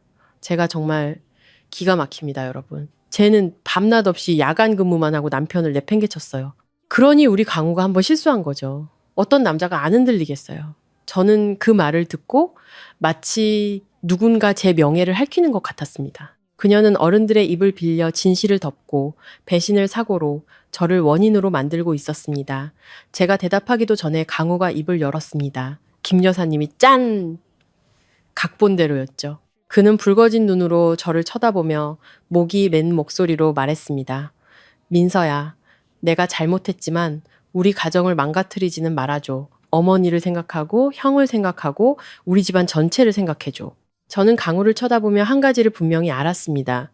그는 저에게 미안해서가 아니라 결과가 두려워서 사과하고 있었습니다. 저는 온 가족이 들을 수 있을 만큼 짧게 말했습니다.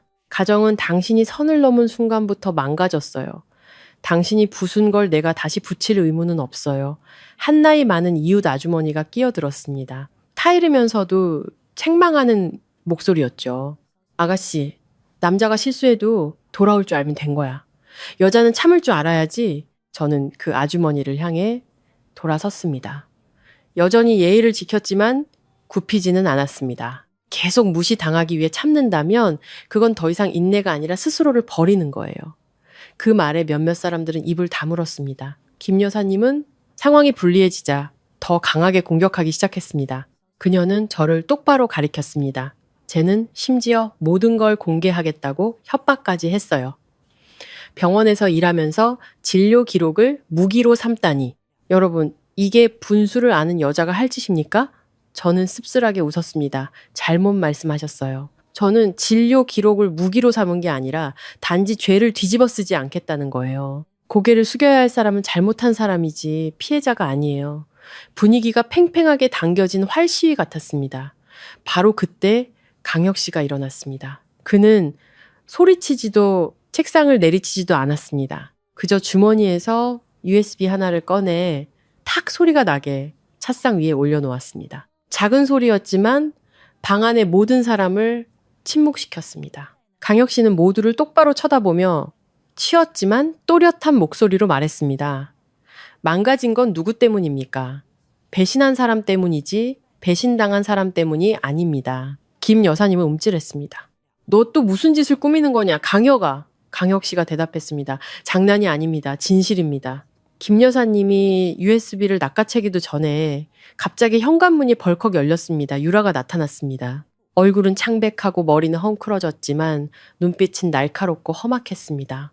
더 이상 잃을 것이 없는 사람의 눈빛이었죠. 그녀는 방 한가운데로 뛰어들며 연극을 하듯이 소리쳤습니다.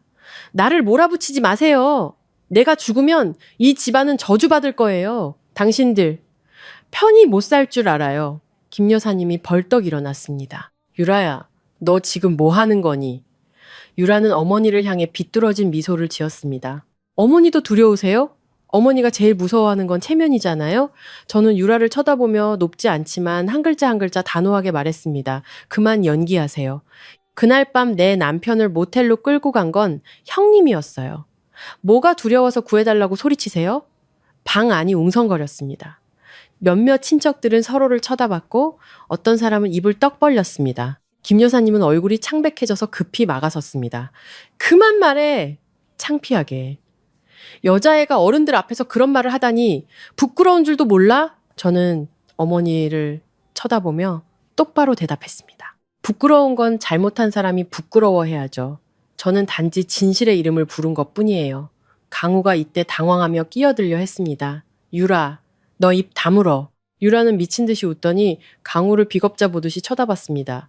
내가 입 다물라고? 당신은 방금 아내한테 무릎 꿇고 용서해달라고 빌면서 나한테는 입 다물라고 문자 보냈잖아. 내가 아직 돌아갈 길이 있다고 생각해? 김 여사님은 공황 상태에 빠져 주위를 둘러보며 갈라진 목소리로 말했습니다. 강혁아, 그 USB 치워. 틀지 마. 집안에 친척들 계시잖니. 강혁 씨는 어머니를 쳐다봤습니다. 눈은 붉었습니다. 어머니는 친척들이 두려우시지만 죄는 두렵지 않으시군요. 그러고는 강혁 씨가 USB를 TV에 꽂았습니다. 화면이 켜지고 창고 카메라 영상이 나타났습니다. 어두운 밤, 복도에 강우의 그림자가 나타나 앞뒤를 살피고는 곧장 유라의 방으로 들어갔습니다. 문이 닫혔습니다. 다른 영상에서는 유라가 문을 살짝 열고 누가 볼까 두려운 듯이 강우를 재빨리 끌어당기는 모습이 보였습니다. 한 번이 아니었습니다. 여러 번 명백한 그 모습은 참으라고 조언하려던 사람들의 뺨을 때리는 것 같았습니다. 방 안에 모든 사람이 얼어붙었습니다. 방금 저에게 참으라고 조언했던 이웃 아주머니도 할 말을 잃었습니다. 친척 어르신은 찻잔을 내려다보며 대신 부끄러워 얼굴이 붉어졌습니다. 김 여사님은 온몸을 떨며 테이블 모서리를 붙잡고 입을 더듬거렸지만 말을 잇지 못했습니다. 그리고 강우는 의자에 주저앉아 얼굴이 종이처럼 하얘졌습니다. 어떤 대본으로도 그를 구할 수 없게 되었습니다. 영상은 계속해서 재생되었습니다. 화면에서 나오는 푸른빛이 거실에 있는 모든 사람의 얼굴을 비추었고 모두가 미처 감추지 못한 당혹스러운 표정을 드러냈습니다. 다음 장면에서는 강우의 목소리가 똑똑하게 들려왔습니다. 제가 몇 년간 옆에서 잠들며 들었던 그 목소리였죠. 그는 속삭이며 웃으면서 달래고 있었습니다. 그 여자 야간 근무만 가면 우리 만날 수 있어. 금방이야. 그 한마디는 김 여사님이 애써 지어낸 마음이 약해서라는 각본을 산산조각 냈습니다. 모든 친척들은 서로를 쳐다봤습니다. 어떤 사람은 침을 삼켰고 어떤 사람은 대신 창피해서 얼굴이 붉어졌습니다. 김 여사님은 전기에 감전된 것처럼 강혁 씨의 손에서 USB를 낚아채려 했지만 강혁 씨는 꽉 잡고 있었습니다. 핏줄이 돋아난 그의 손. 그는 한 글자 한 글자 힘주어 말했습니다. 뭐가 두려우세요? 진실이요? 김 여사님은 발버둥 치며 소리쳤습니다. 네가 네 어미를 죽일 셈이냐? 강혁아, 이 집안을 온 동네에 망신시킬 작정이야? 강혁 씨는 꿈쩍도 하지 않았습니다. 눈은 핏발이 섰지만 돌처럼 굳어 있었습니다. 망신은 저들이 시킨 겁니다. 저는 단지 모두의 눈을 뜨게 해준 것뿐이에요. 방금까지 울며 피해자 행세를 하던 유라가 가면을 벗어던지듯 즉시 태도를 바꿨습니다. 그녀는 벌떡 일어나 저를 똑바로 가리키며 소리쳤습니다. 당신 때문이야. 다 당신 때문이라고. 당신은 아내이면서 그림자 같았어. 맨날 야간 근무만 하고 어떤 남자가 견디겠어? 그 사람이 외로우니까 관심을 주는 사람을 찾은 거지. 뭐가 잘못됐는데 그 뻔뻔한 책임 전가의 방안이 웅성거렸습니다. 저는 유라를 쳐다봤습니다. 마음속에는 더 이상 두려움이 아니라 혐오감이 느껴졌습니다. 저는 일어서서 얼음장처럼 차분한 목소리로 말했습니다. 나는 그림자였고 형님은 뭘 했길래 응급실에 실려갈 정도로 그 사람한테 달라붙어 있었어요? 그 말이 끝나자마자 몇몇 친척들은 입을 벌렸지만 말을 잇지 못했습니다. 유라는 얼굴이 창백해졌고 강우는 땅으로 꺼지고 싶다는 듯이 고개를 숙였습니다. 김 여사님은 칼날 같은 목소리로 소리쳤습니다. 한 번만 더 말하면 네 입을 찢어버릴 테다. 여자애가 어른들 앞에서 그런 말을 하다니 부끄러운 줄도 몰라. 저는 어머니를 쳐다보며 짧게 대답했습니다. 부끄러운 건 잘못한 사람의 몫이에요. 김 여사님은 분노로 온몸을 떨며 동맹을 찾듯 주위를 둘러봤지만 이번에는 아무도 감히 편을 들지 못했습니다. 방금 저에게 참으라고 조언하려던 사람들은 모두 입을 굳게 다물었습니다. 영상은 거짓말을 하지 않으니까요. 강혁 씨는 적절한 순간에 영상을 끄고 천천히 주머니에서 반으로 접힌 종이 뭉치를 꺼내 테이블 위에 올려놓았습니다. 그는 낮지만 또렷한 목소리로 말했습니다. 이것도 꺼내고 싶진 않았습니다. 하지만 만약 여러분이 계속해서 저를 아내를 억울하게 의심하는 사람으로 민서 씨를 집안을 망친 사람으로 몰아간다면 저는 어쩔 수 없이 말해야겠습니다. 유라는 움찔하며 종이를 낚아채려 했지만 강혁 씨가 막았습니다. 그는 길게 설명할 필요 없이 종이를 펴서 가장 가까이 앉아있던 친척 어르신에게 건넸습니다. 어르신은 훑어보더니 얼굴색이 변했습니다. 강혁 씨가 말을 이었습니다. 이건 유라가 이전에 받은 진료 및 초음파 기록입니다. 만약 임신했다면 그 주수는 방금 병원에서 소리쳤던 육주와 일치하지 않습니다. 유라는 더듬거렸습니다. 목소리는 현저히 작아졌습니다. 당신 그걸 어디서 났어요? 사생활 침해예요. 강혁 씨는 씁쓸하게 웃었습니다. 사생활? 당신은 나한테 모든 걸 숨겨놓고 나한테 사생활을 존중해달라고요? 김 여사님은 즉시 방어에 나섰습니다. 목소리는 어떻게든 상황을 수습하려 애썼습니다. 임신 초기에 주수가 잘못 나오는 건 흔한 일이야. 의사도 실수할 수 있잖아. 저는 어머니를 향해 천천히 말했습니다. 맞아요. 오차는 있을 수 있죠. 하지만 말과 서류가 이렇게 다르고 하필이면 방패가 필요했던 바로 그 시점에 그런 오차가 생길 수는 없어요. 방안이 다시 술렁거렸습니다. 모두가 그 임신이 도구로 사용되고 있다는 것을 이해했기 때문입니다. 유라는 전략을 바꿔 비명을 지르며 울기 시작했습니다. 당신들이 나를 몰아붙이잖아요. 내가 임신했다고 했는데 범죄자 취급하잖아요. 내가 뭘 그렇게 잘못했다고 나를 이렇게 몰아붙여요? 저는 그녀를 쳐다보며 목소리를 높이지 않고 딱 한마디 물었습니다. 형님이 뭘 했는지는 스스로가 가장 잘 알겠죠. 그러고는 저는 가방에서 미리 준비해둔 응급기록 사본을 꺼냈습니다. 저는 그것을 위협하듯이 테이블에 던지지 않았습니다. 아주 조심스럽게 내려놓았지만 종이 위의 글자들은 돌처럼 무거웠습니다. 저는 나이든 어른들이 이해할 수 있도록 또렷하게 말했습니다. 저는 누구를 단죄하려는 게 아닙니다. 단지 한 가지 사실을 말씀드릴 뿐입니다. 의료 기록은 거짓말을 하지 않습니다. 응급처치 과정에서 의사는 필요한 검사를 지시했고 결과에는 비정상적인 징후들이 있었습니다. 이는 특정 종류의 흥분 보조제를 사용했을 때 나타나는 현상과 일치합니다. 누가 누구에게 어떤 목적으로 약을 주었는지는 단정할 수 없지만 그 결과는 존재합니다. 방 안은 마치 공기가 다 빠져나간 것 같았습니다. 몇몇 친척들은 충격과 민망함에 서로를 쳐다봤습니다. 강우는 고개를 번쩍 들었습니다. 눈은 공황 상태로 어머니를 쳐다봤습니다. 그의 목소리는 어린아이처럼 떨리고 비뚤어져 있었습니다. 엄마가 그냥 영양제라고 했잖아요. 기력 보충하라고, 남자 체면 지키라고. 김 여사님은 얼굴이 창백해졌고 입술이 떨렸지만 여전히 버텼습니다. 엄마는 그냥 널 걱정한 거야. 남자는 강해야지. 내가 뭘 어쨌다고. 강혁 씨가 옆에 서서 차가운 목소리로 말했습니다. 그런 걱정으로 온 집안을 구렁텅이에 빠뜨리셨군요. 유라는 이때 완전히 막다른 길에 몰린 듯 울음을 그쳤습니다. 핏발 선눈으로 갑자기 미친 듯이 웃기 시작했습니다. 그 웃음은 광기와 분노가 뒤섞여 있었습니다.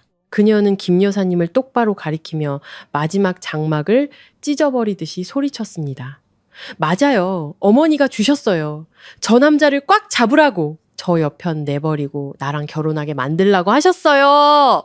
어머니가 그랬어요. 저 민서라는 여자는 당신 아들한테 과분하다고, 맨날 야간 근무만 하고 강우를 지킬 수 없다고 거기까지 말한 유라는 저를 향해 악독한 목소리로 돌아섰습니다. 네가 착하면 이기는 줄 알아? 이 집안에서 착한 거는 남들한테 밟히기나 하는 거야. 김 여사님은 더 이상 서 있을 수 없었습니다. 그녀는 테이블 모서리를 붙잡고 눈을 부릅떴습니다. 두려움과 분노가 뒤섞여 있었지만 유라가 모든 것을 쏟아냈기 때문에 더 이상 부인할 수 없었습니다. 한 친척 어르신이 테이블을 내리쳤습니다. 목소리는 분노로 떨렸습니다. 세상에, 어미가 돼서 자식한테 그런 짓을 부추겨? 이웃 아주머니가 문가에 앉아 연신 고개를 저었습니다. 내가 이 나이 먹도록 체면 때문에 이렇게 부도덕한 짓을 꾸미는 사람은 처음 보네. 강우는 머리를 감싸쥐고 가쁜 숨을 몰아쉬며 넋나간 사람처럼 중얼거렸습니다. 내가 무슨 짓을 한 거지? 저는 그 방 한가운데 서서 온갖 소리를 들었지만 귓가에는 단 하나의 사실만이 맴돌았습니다. 저는 그들이 말하는 한 번의 실수에 빠진 것이 아니었습니다. 저는 잘못이 키워지고 감춰지고 꾸며지는 집에서 살았던 것입니다. 그리고 유라가 김 여사님을 똑바로 가리키며 진실을 소리치는 바로 그 순간 저는 이 싸움이 새로운 국면으로 접어들었다는 것을 알았습니다. 더 이상 돌아갈 길은 없었고 누구도 제게 참으라고 강요할 자격이 없었으며 그들 자신의 입에서 터져나온 불길을 끌 만큼 강한 사람도 없었습니다. 유라가 어머니가 주셨어요. 라고 소리친 후 방은 마치 깊은 구렁텅이로 떨어진 것 같았습니다. 더 이상 참으라는 조언은 없었습니다. 그저 가쁜 숨소리, 의자가 끌리는 소리, 그리고 김 여사님을 마치 낯선 사람처럼 쳐다보는 눈빛들만 남았습니다. 김 여사님은 그 자리에 못 박힌 듯 서서 입술을 움직이다가 갑자기 모든 것을 부인했습니다. 목소리는 완전히 갈라져 있었습니다. 저 애가 거짓말하는 거야. 미쳤어. 나한테 뒤집어 씌우려고 없는 말을 지어내는 거라고. 하지만 부인할수록 그녀의 손은 더 떨렸고 눈은 더 공포에 질렸습니다. 그 공포는 억울함에서 오는 것이 아니라 비밀이 벗겨진 데서 오는 공포였습니다. 한 나이 많은 친척 어르신이 테이블을 세게 내리쳤습니다. 목소리는 분노로 떨렸습니다. 부도덕하게 사는 것도 정도가 있지. 집안 며느리를 그렇게 고통스럽게 만들고 다른 며느리한테는 그런 짓을 꾸미고 다른 사람들이 동조했습니다. 더 이상 체면을 차리지 않았습니다. 어떻게 아들한테 그런 치욕스러운 짓을 부추기고 작은 며느리 탓으로 돌릴 수가 있어? 사람을 뭘로 보는 거야? 처음에 중재인으로 초대되었던 이웃들은 이제 오히려 비난의 목소리를 냈습니다. 저는 그 광경을 보고도 통쾌하지 않았습니다. 그저 제가 애써 가꾸려 했던 이 집이 뿌리부터 썩어 있었다는 사실에 공허함을 느꼈을 뿐입니다. 강혁 씨는 방 한가운데 서서 분노로 얼굴이 붉어졌고 눈은 불타는 듯 했습니다. 그는 어머니를 똑바로 쳐다보며 칼로 베는 듯한 목소리로 말했습니다. 어머니, 똑똑히 들으셨어요? 언제까지 그 잘못을 감싸실 겁니까? 김 여사님은 익숙한 권위를 되찾으려는 듯 소리쳤습니다. 너 입 다물어? 내가 네 어미야.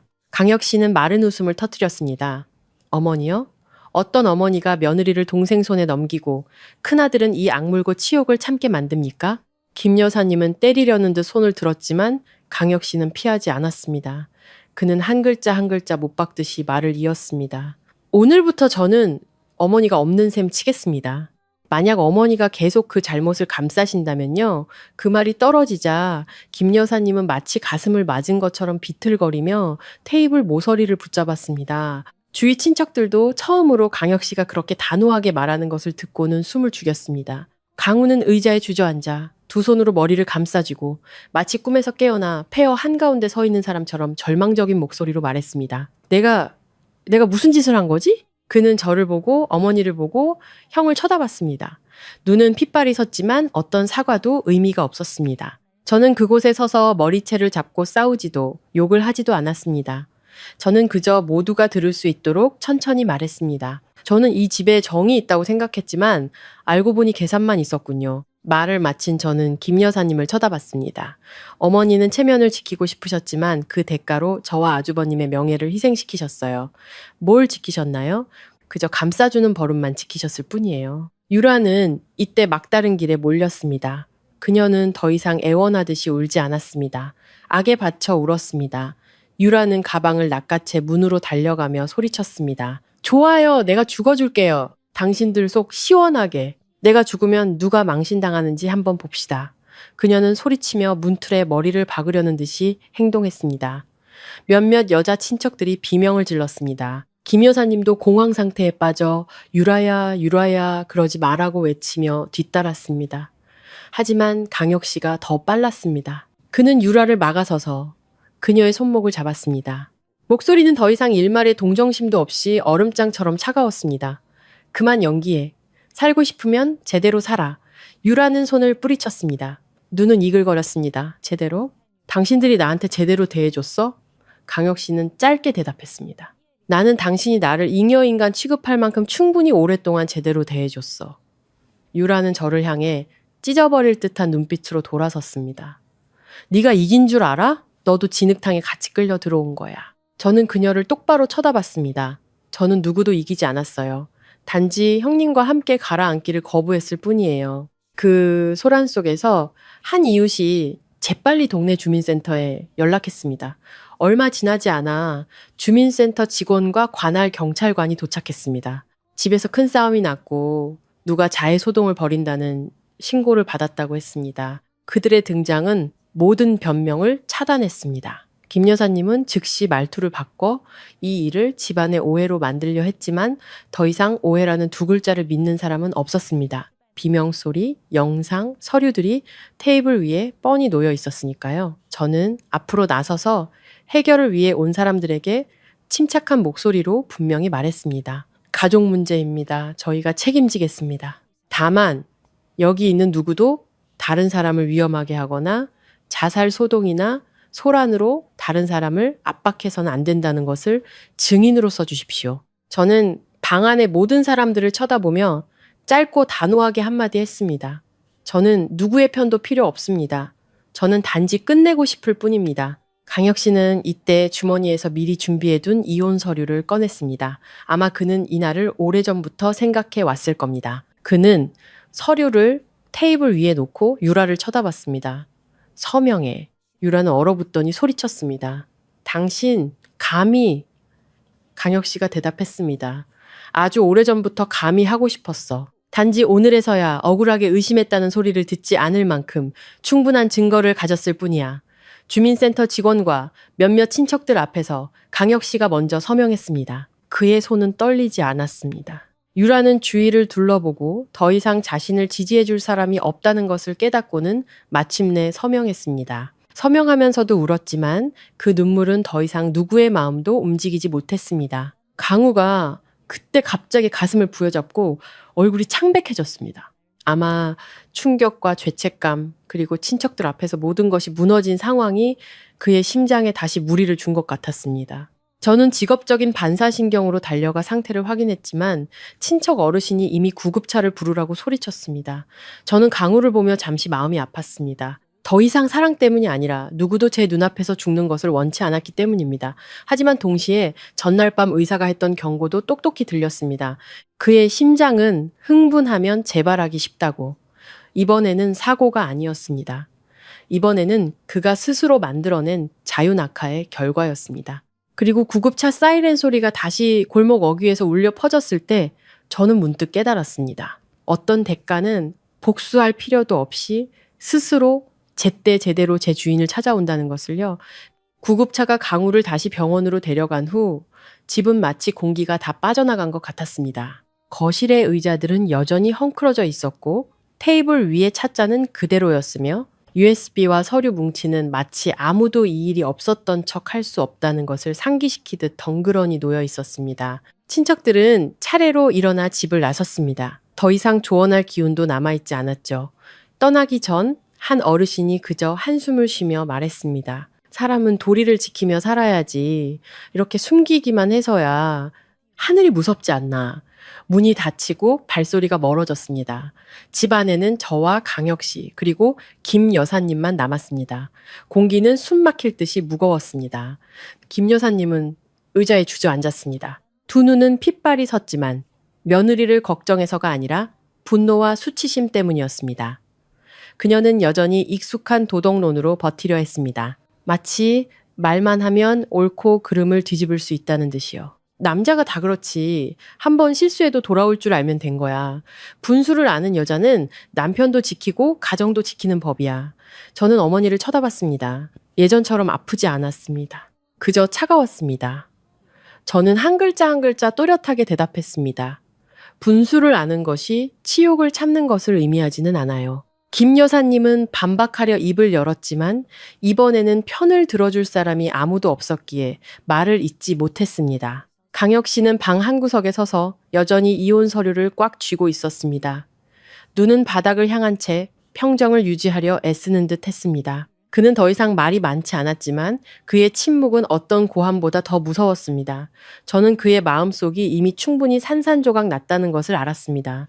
오후에 저는 책임감을 다하기 위해 그리고 해야 할 말을 끝내기 위해 병원에 강우를 찾아갔습니다. 강우는 병상에 누워 손에 링거를 꽂고 눈은 피차게 들어가 있었습니다. 제가 들어서는 것을 보자 그는 물에 빠진 사람이 지푸라기라도 잡는 것처럼 벌떡 일어나더니 갑자기 침대에서 내려와 쿵 소리를 내며 무릎을 꿇었습니다. 마른 무릎이 바닥에 닿는 소리가 들렸습니다. 강우는 진심으로 울었습니다. 목소리는 심하게 떨렸습니다. 민서야, 제발 나한테 한 번만 더 기회를 줘. 엄마한테 속았어. 내가 바보였어. 생각이 없었어. 저는 그 광경을 보고도 그가 생각하는 것처럼 마음이 약해지지 않았습니다. 저는 소리치지 않고 똑바로 물었습니다. 바보였어요? 아니면 욕심이 많았어요? 새로운 감정에 대한 욕심? 떠받들어주는 사람에 대한 욕심? 그러고는 운명 탓으로 돌리는 욕심이요. 강우는 얼어붙었습니다. 입을 벌렸지만 아무 말도 하지 못했습니다. 그는 여전히 무릎을 꿇고 눈물을 흘리며 애원했습니다. 나 변할게. 맹세. 네가 원하는 건 뭐든지 할게. 저는 강우를 쳐다보며 천천히 말했습니다. 나를 믿어달라고 하지만 당신은 바로 이 집에서 나를 배신했어요. 용서해달라고 하지만 당신은 망신당할까봐 두려워할 뿐이에요. 당신은 멈췄기 때문이 아니라 들켰기 때문에 미안한 거예요. 강우는 어린아이처럼 머리를 감싸쥐고 흐느꼈습니다. 저는 바로 돌아서지 않았습니다. 그가 마지막 말을 똑똑히 듣기를 바랐기 때문입니다. 어떤 것들은 맹세로 고칠 수 없어요. 그저 결과를 받아들이는 것으로만 고칠 수 있어요. 강우가 고개를 숙이자마자 김 여사님이 뛰어들어왔습니다. 그녀는 이미 어머니의 자세를 되찾았고 얼굴은 차가웠으며 눈빛은 날카로웠습니다. 아들이 무릎 꿇은 것을 보고도 그를 일으켜 세우지 않고 제게로 돌아서서 원망과 명령이 섞인 목소리로 말했습니다. 봤지? 제가 저렇게 무릎까지 꿇었잖아. 너는 뭘 더 원하니? 너는 나를 생각하고 이 집안의 명예를 생각해야지. 저는 어머니를 쳐다보며 짧게 대답했습니다. 당신 집안의 명예는 당신이 그 일을 꾸민 순간부터 스스로 잃어버렸어요. 김 여사님은 분노했습니다. 내가 뭘 꾸며? 너는 저 유라년 말을 내 시어미보다 더 믿니? 저는 빙빙 돌려 싸우지 않았습니다. 그녀가 이해할 수 있을 만큼 한마디만 했습니다. 누구를 믿을 필요도 없어요. 그저 결과를 보면 돼요. 김 여사님은 제가 흔들리지 않는 것을 보고 즉시 마지막 수단을 썼습니다. 두려움으로 다른 사람을 억누르는데 익숙한 사람의 방식이었죠. 그녀는 으르렁거렸습니다. 네가 입 다물지 않으면 내가 네 병원에 가서 난리를 칠 거다. 네가 진료 기록을 이용해서 가족을 모함했다고 말할 거야. 너도 병원에서 일하니까 그 결과를 알겠지? 직장 잃고 명예 잃으면 누가 너를 쳐다보기나 하겠어? 저는 그 말을 듣고 저 자신도 놀랄 만큼 침착했습니다. 아마 너무 여러 번 위협을 당해서 이제는 더 이상 두렵지 않았기 때문일 겁니다. 저는 김 여사님을 똑바로 쳐다보며 단호하게 대답했습니다. 진료 기록은 병원 소유이고 보안 규정이 있습니다. 제가 그것을 소문내는데 쓰지 않았습니다. 하지만 누군가 익명으로 응급 상황에 대해 문의한 전화는 병원에서 추적했고 녹취록도 있습니다. 네, 김 여사님은 잠시 멈칫했습니다. 눈을 크게 떴습니다.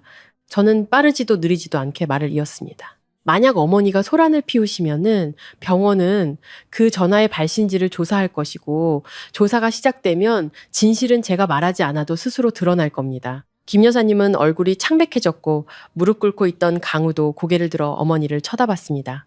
그 눈빛은 공황 상태였습니다. 바로 그때 강혁 씨가 들어왔습니다. 그는 문가에 서서 낮지만 칼날처럼 날카로운 목소리로 말했습니다. 어머니 언제까지 협박하실 겁니까? 어머니는 동생을 아내를 무시하는 사람으로 키우셨어요. 어머니가 이기셨네요. 그런데 뭘 이기셨나요? 김 여사님은 강혁 씨를 쳐다봤습니다. 입술이 떨렸습니다. 네가 작은 며느리 편을 들어서 네 어미한테 대들어? 강혁 씨는 평온하지만 고통스러운 목소리로 대답했습니다.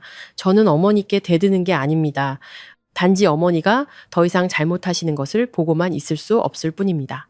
저는 휴대폰을 꺼내 동료가 간호사실에서 전달해준 메시지를 열었습니다. 지난번 익명 전화번호는 기술팀에서 기록했고 그것이 유라의 지인과 관련이 있다는 내용이었습니다. 저는 길게 말할 필요 없이 김 여사님에게 보여주기만 했습니다. 그녀는 훑어보더니 얼굴이 창백해졌습니다. 저는 짧지만 충분한 한마디를 했습니다. 유라 형님은 저를 협박하려다 스스로 흔적을 남겼네요. 김 여사님은 할 말을 잃었습니다. 처음으로 그녀는 더 이상 상황을 뒤집을 말이 없었습니다. 저는 강우를 향해 돌아섰습니다. 그는 여전히 무릎을 꿇고 있었지만 울음소리는 마치 모든 애원이 소용없다는 것을 깨달은 사람처럼 점차 작아졌습니다. 저는 침대 옆 탁자 위에 이혼 서류를 올려놓고 펜을 들어 먼저 서명했습니다. 서명은 단호했습니다. 저는 높지 않지만 또렷한 목소리로 말했습니다. 저는 복수하지 않아요. 단지 더러운 곳을 떠날 뿐이에요. 강우는 제 서명을 마치 판결문처럼 쳐다봤습니다. 그는 손에 얼굴을 묻었습니다. 아마 태어나 처음으로 그는 잃는다는 것이 어떤 느낌인지 깨달았을 겁니다. 돈이나 명예를 잃는 것이 아니라 한때 진심으로 그를 집이라고 생각했던 한 사람을 잃는다는 것을요. 제가 서류에 서명한 후 모든 것은 제가 생각했던 것보다 더 빨리 진행되었습니다. 누군가 강해서가 아니라 진실이 충분히 명백하게 드러났을 때 사람들은 더 이상 그것을 체면이라는 낡은 상자에 되돌려 놓을 힘이 없었기 때문입니다. 저는 병원으로 돌아와 일을 계속했습니다. 여전히 야간 근무, 익숙한 소독약 냄새, 복도를 오가는 간호사들의 슬리퍼 소리, 저만 달라졌습니다. 저는 더 이상 남편이 변하기를 기대하지 않았고 모든 것이 제자리로 돌아갈 것이라고 스스로를 위로하지도 않았습니다. 저는 병실을 지나가며 마치 제 인생의 한 페이지를 지나가는 것 같았습니다. 더 침착하고 더 단단하고 그리고 더 가벼워졌습니다. 이상하게도 그랬습니다. 병원 사람들 중 많은 이들이 제 이야기를 어렴풋이 들었지만 저는 더 이상 이야기하지 않았습니다. 저는 제 고통을 다른 사람들의 이야깃거리로 만들고 싶지 않았습니다. 저는 예전처럼 일했고 오히려 더 꼼꼼하게 일했습니다.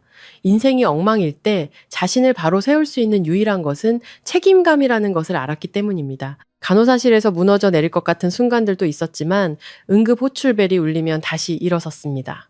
사람은 참 이상합니다. 때로는 너무 아프면 오히려 강해집니다. 무심해져서가 아니라 앞으로 나아가는 것 외에는 다른 길이 없기 때문입니다. 강혁 씨가 며칠 뒤에 저를 찾아왔습니다. 그는 오후에 병원에 왔는데 작업복이 아니라 낡은 셔츠를 입고 있었습니다. 복도 끝에서 제가 퇴근하기를 기다리고 있었죠. 그때 그의 모습을 보니 문득 안쓰러운 마음이 들었습니다. 그는 긴 폭풍을 겪은 것처럼 지쳐 보였습니다. 그리고 그 폭풍은 하룻밤에 온 것이 아니라 평생 자기 집에서 무시당하며 살아온 결과였습니다. 강혁 씨가 작은 쉬어버린 목소리로 말했습니다. 만약 민서 씨가 없었다면 저는 아마 몇 년은 더 눈 감고 살았을 겁니다. 저는 그를 보고 고개를 저었습니다. 제가 아주버님을 구한 게 아니에요. 저는 단지 침묵으로부터 저 자신을 구했을 뿐이에요. 그 말을 뱉고 나서야 저는 깨달았습니다. 오랫동안 제가 침묵했던 것은 착해서가 아니라 두려워서였다는 것을. 가정이 깨지는 것이 두려웠고 남들의 손가락질이 두려웠으며 집안 간수도 못하는 여자라고 불리는 것이 두려웠습니다. 하지만 모든 것이 깨지고 나니 가장 무서운 것은 깨지는 것이 아니라 매일 마음이 금가는 집에서 계속 사는 것이라는 걸 깨달았습니다. 유라는 그날 이후 친정에서 데리러 왔습니다. 소란스럽지도 길게 끌지도 않고 마치 부끄러운 물건을 문 밖으로 치우듯이 조용히 데려갔습니다. 유라가 부적처럼 내세웠던 그 임신은 결국 거짓으로 드러났습니다. 저는 그 소식을 듣고도 통쾌하지 않았습니다. 그저 씁쓸할 뿐이었습니다. 어떤 사람들은 막다른 길에 몰려서도 자신을 구하기 위해 또 다른 거짓말을 쌓아 올리지만 쌓을수록 더 깊이 빠져들 뿐입니다. 유라는 오명을 뒤집었었고 그 집안에서 더 이상 기댈 곳이 없게 되었습니다. 그리고 가장 고통스러운 것은 아마 쫓겨난 것이 아니라 거울 속에서 자신이 얼마나 멀리 왔는지를 직시해야 한다는 것이었을 겁니다. 김 여사님은 그 소동 이후 그림자처럼 살았습니다. 친척들은 피했고 이웃들은 예전처럼 드나들지 않았습니다. 날카로운 입과 모범적인 어머니라는 명성 때문에 그녀를 두려워하고 존경했던 사람들은 이제 다른 눈으로 그녀를 쳐다봤습니다. 그녀는 여전히 강인한 척했지만 그 강인함은 고독을 가릴 수 없었습니다. 저는 그녀가 평생 다른 사람들을 조종하며 살았기 때문에 절대 무너지지 않을 것이라고 생각했습니다. 하지만 모든 사람이 등을 돌리자 아무리 강한 사람도 텅 빈 집에서 혼자 남게 된다는 것을 알았습니다. 문틈으로 새어 들어오는 바람 소리를 들으며 고독은 때로 평생을 체면 때문에 산 사람에게 가장 무거운 형벌이라는 것을 깨달았습니다. 강우는 다른 병원으로 옮겨 심장 치료를 받았습니다. 그는 제게 긴 문자를 보냈습니다. 사과하고 변명하고 약속하며 자신이 휩쓸렸고 마음이 약했으며 후회한다고 말했습니다. 저는 다 읽었지만 더 이상 울지 않았습니다. 저는 딱 한마디만 답장했습니다. 더 이상 사과하지 마세요. 제대로 사세요. 다음번에는 누구의 인생도 망치지 말고요. 저는 더 이상 아무것도 보내지 않았습니다. 잔인해서가 아니라 어떤 사과는 시간을, 믿음을, 배신당한 사람의 평온을 되돌려주기에는 충분하지 않다는 것을 알았기 때문입니다. 사람들은 후회할 수 있지만 후회가 상처를 지우지는 못합니다. 그것은 단지 잘못을 저지른 사람이 죄책감을 덜고 살게 도와줄 뿐입니다. 어떤 사람들은 제게 물었습니다. 왜 그들에게 모든 것을 폭로해서 평생 기억하게 만들지 않았어요? 저는 그저 웃었습니다. 진정으로 괜찮은 사람은 크게 소리칠 필요가 없어요. 저는 제 남은 인생을 다른 사람 흉보는 일에 얽매이고 싶지 않아요. 저는 단지 끝내고 싶을 뿐이에요. 각자 자신의 몫을 안고 살아가겠죠. 제가 그들을 밀어뜨리기 위해 손을 쓸 필요도 없어요. 그들은 이미 충분히 가라앉았으니까요. 이 이야기의 마지막 밤, 저는 늦은 근무를 하고 있었습니다. 병원은 평소보다 조용했고 기계 소리와 드문드문 들리는 발소리만 남았습니다. 저는 복도에 서서 길게 이어진 노란 조명을 바라보며 마음이 가라앉는 것을 느꼈습니다. 저는 평화로운 가정을 바라며 참고 굴욕을 견뎠던 지난 세월을 생각했습니다. 하지만 결국 가장 평화로운 집은 제가 단호함으로 스스로를 위해 지은 집이었습니다. 저는 스스로에게 말했습니다. 강해진다는 것은 누군가를 이기는 것이 아니라 감히 버리는 것이라고. 제때 버릴 줄 알고 더 이상 인간적인 정이 없는 곳을 떠날 줄 알고 수없이 다른 사람을 선택한 후에 마침내 자기 자신을 선택할 줄 아는 것이라고. 제가 이 이야기를 하는 것은 누구를 가르치기 위함이 아닙니다. 저는 단지 시청자 여러분께 때로는 행복이 무조건 지키는 데서 오는 것이 아니라 멈출 줄 아는 데서 온다는 것을 말씀드리고 싶습니다. 자신을 존중하기 위해 멈추고 더 나은, 더 가벼운 삶을 살 기회를 얻기 위해 멈추는 것. 모두가 이혼해야 하는 것도 모두가 떠나야 하는 것도 아닙니다.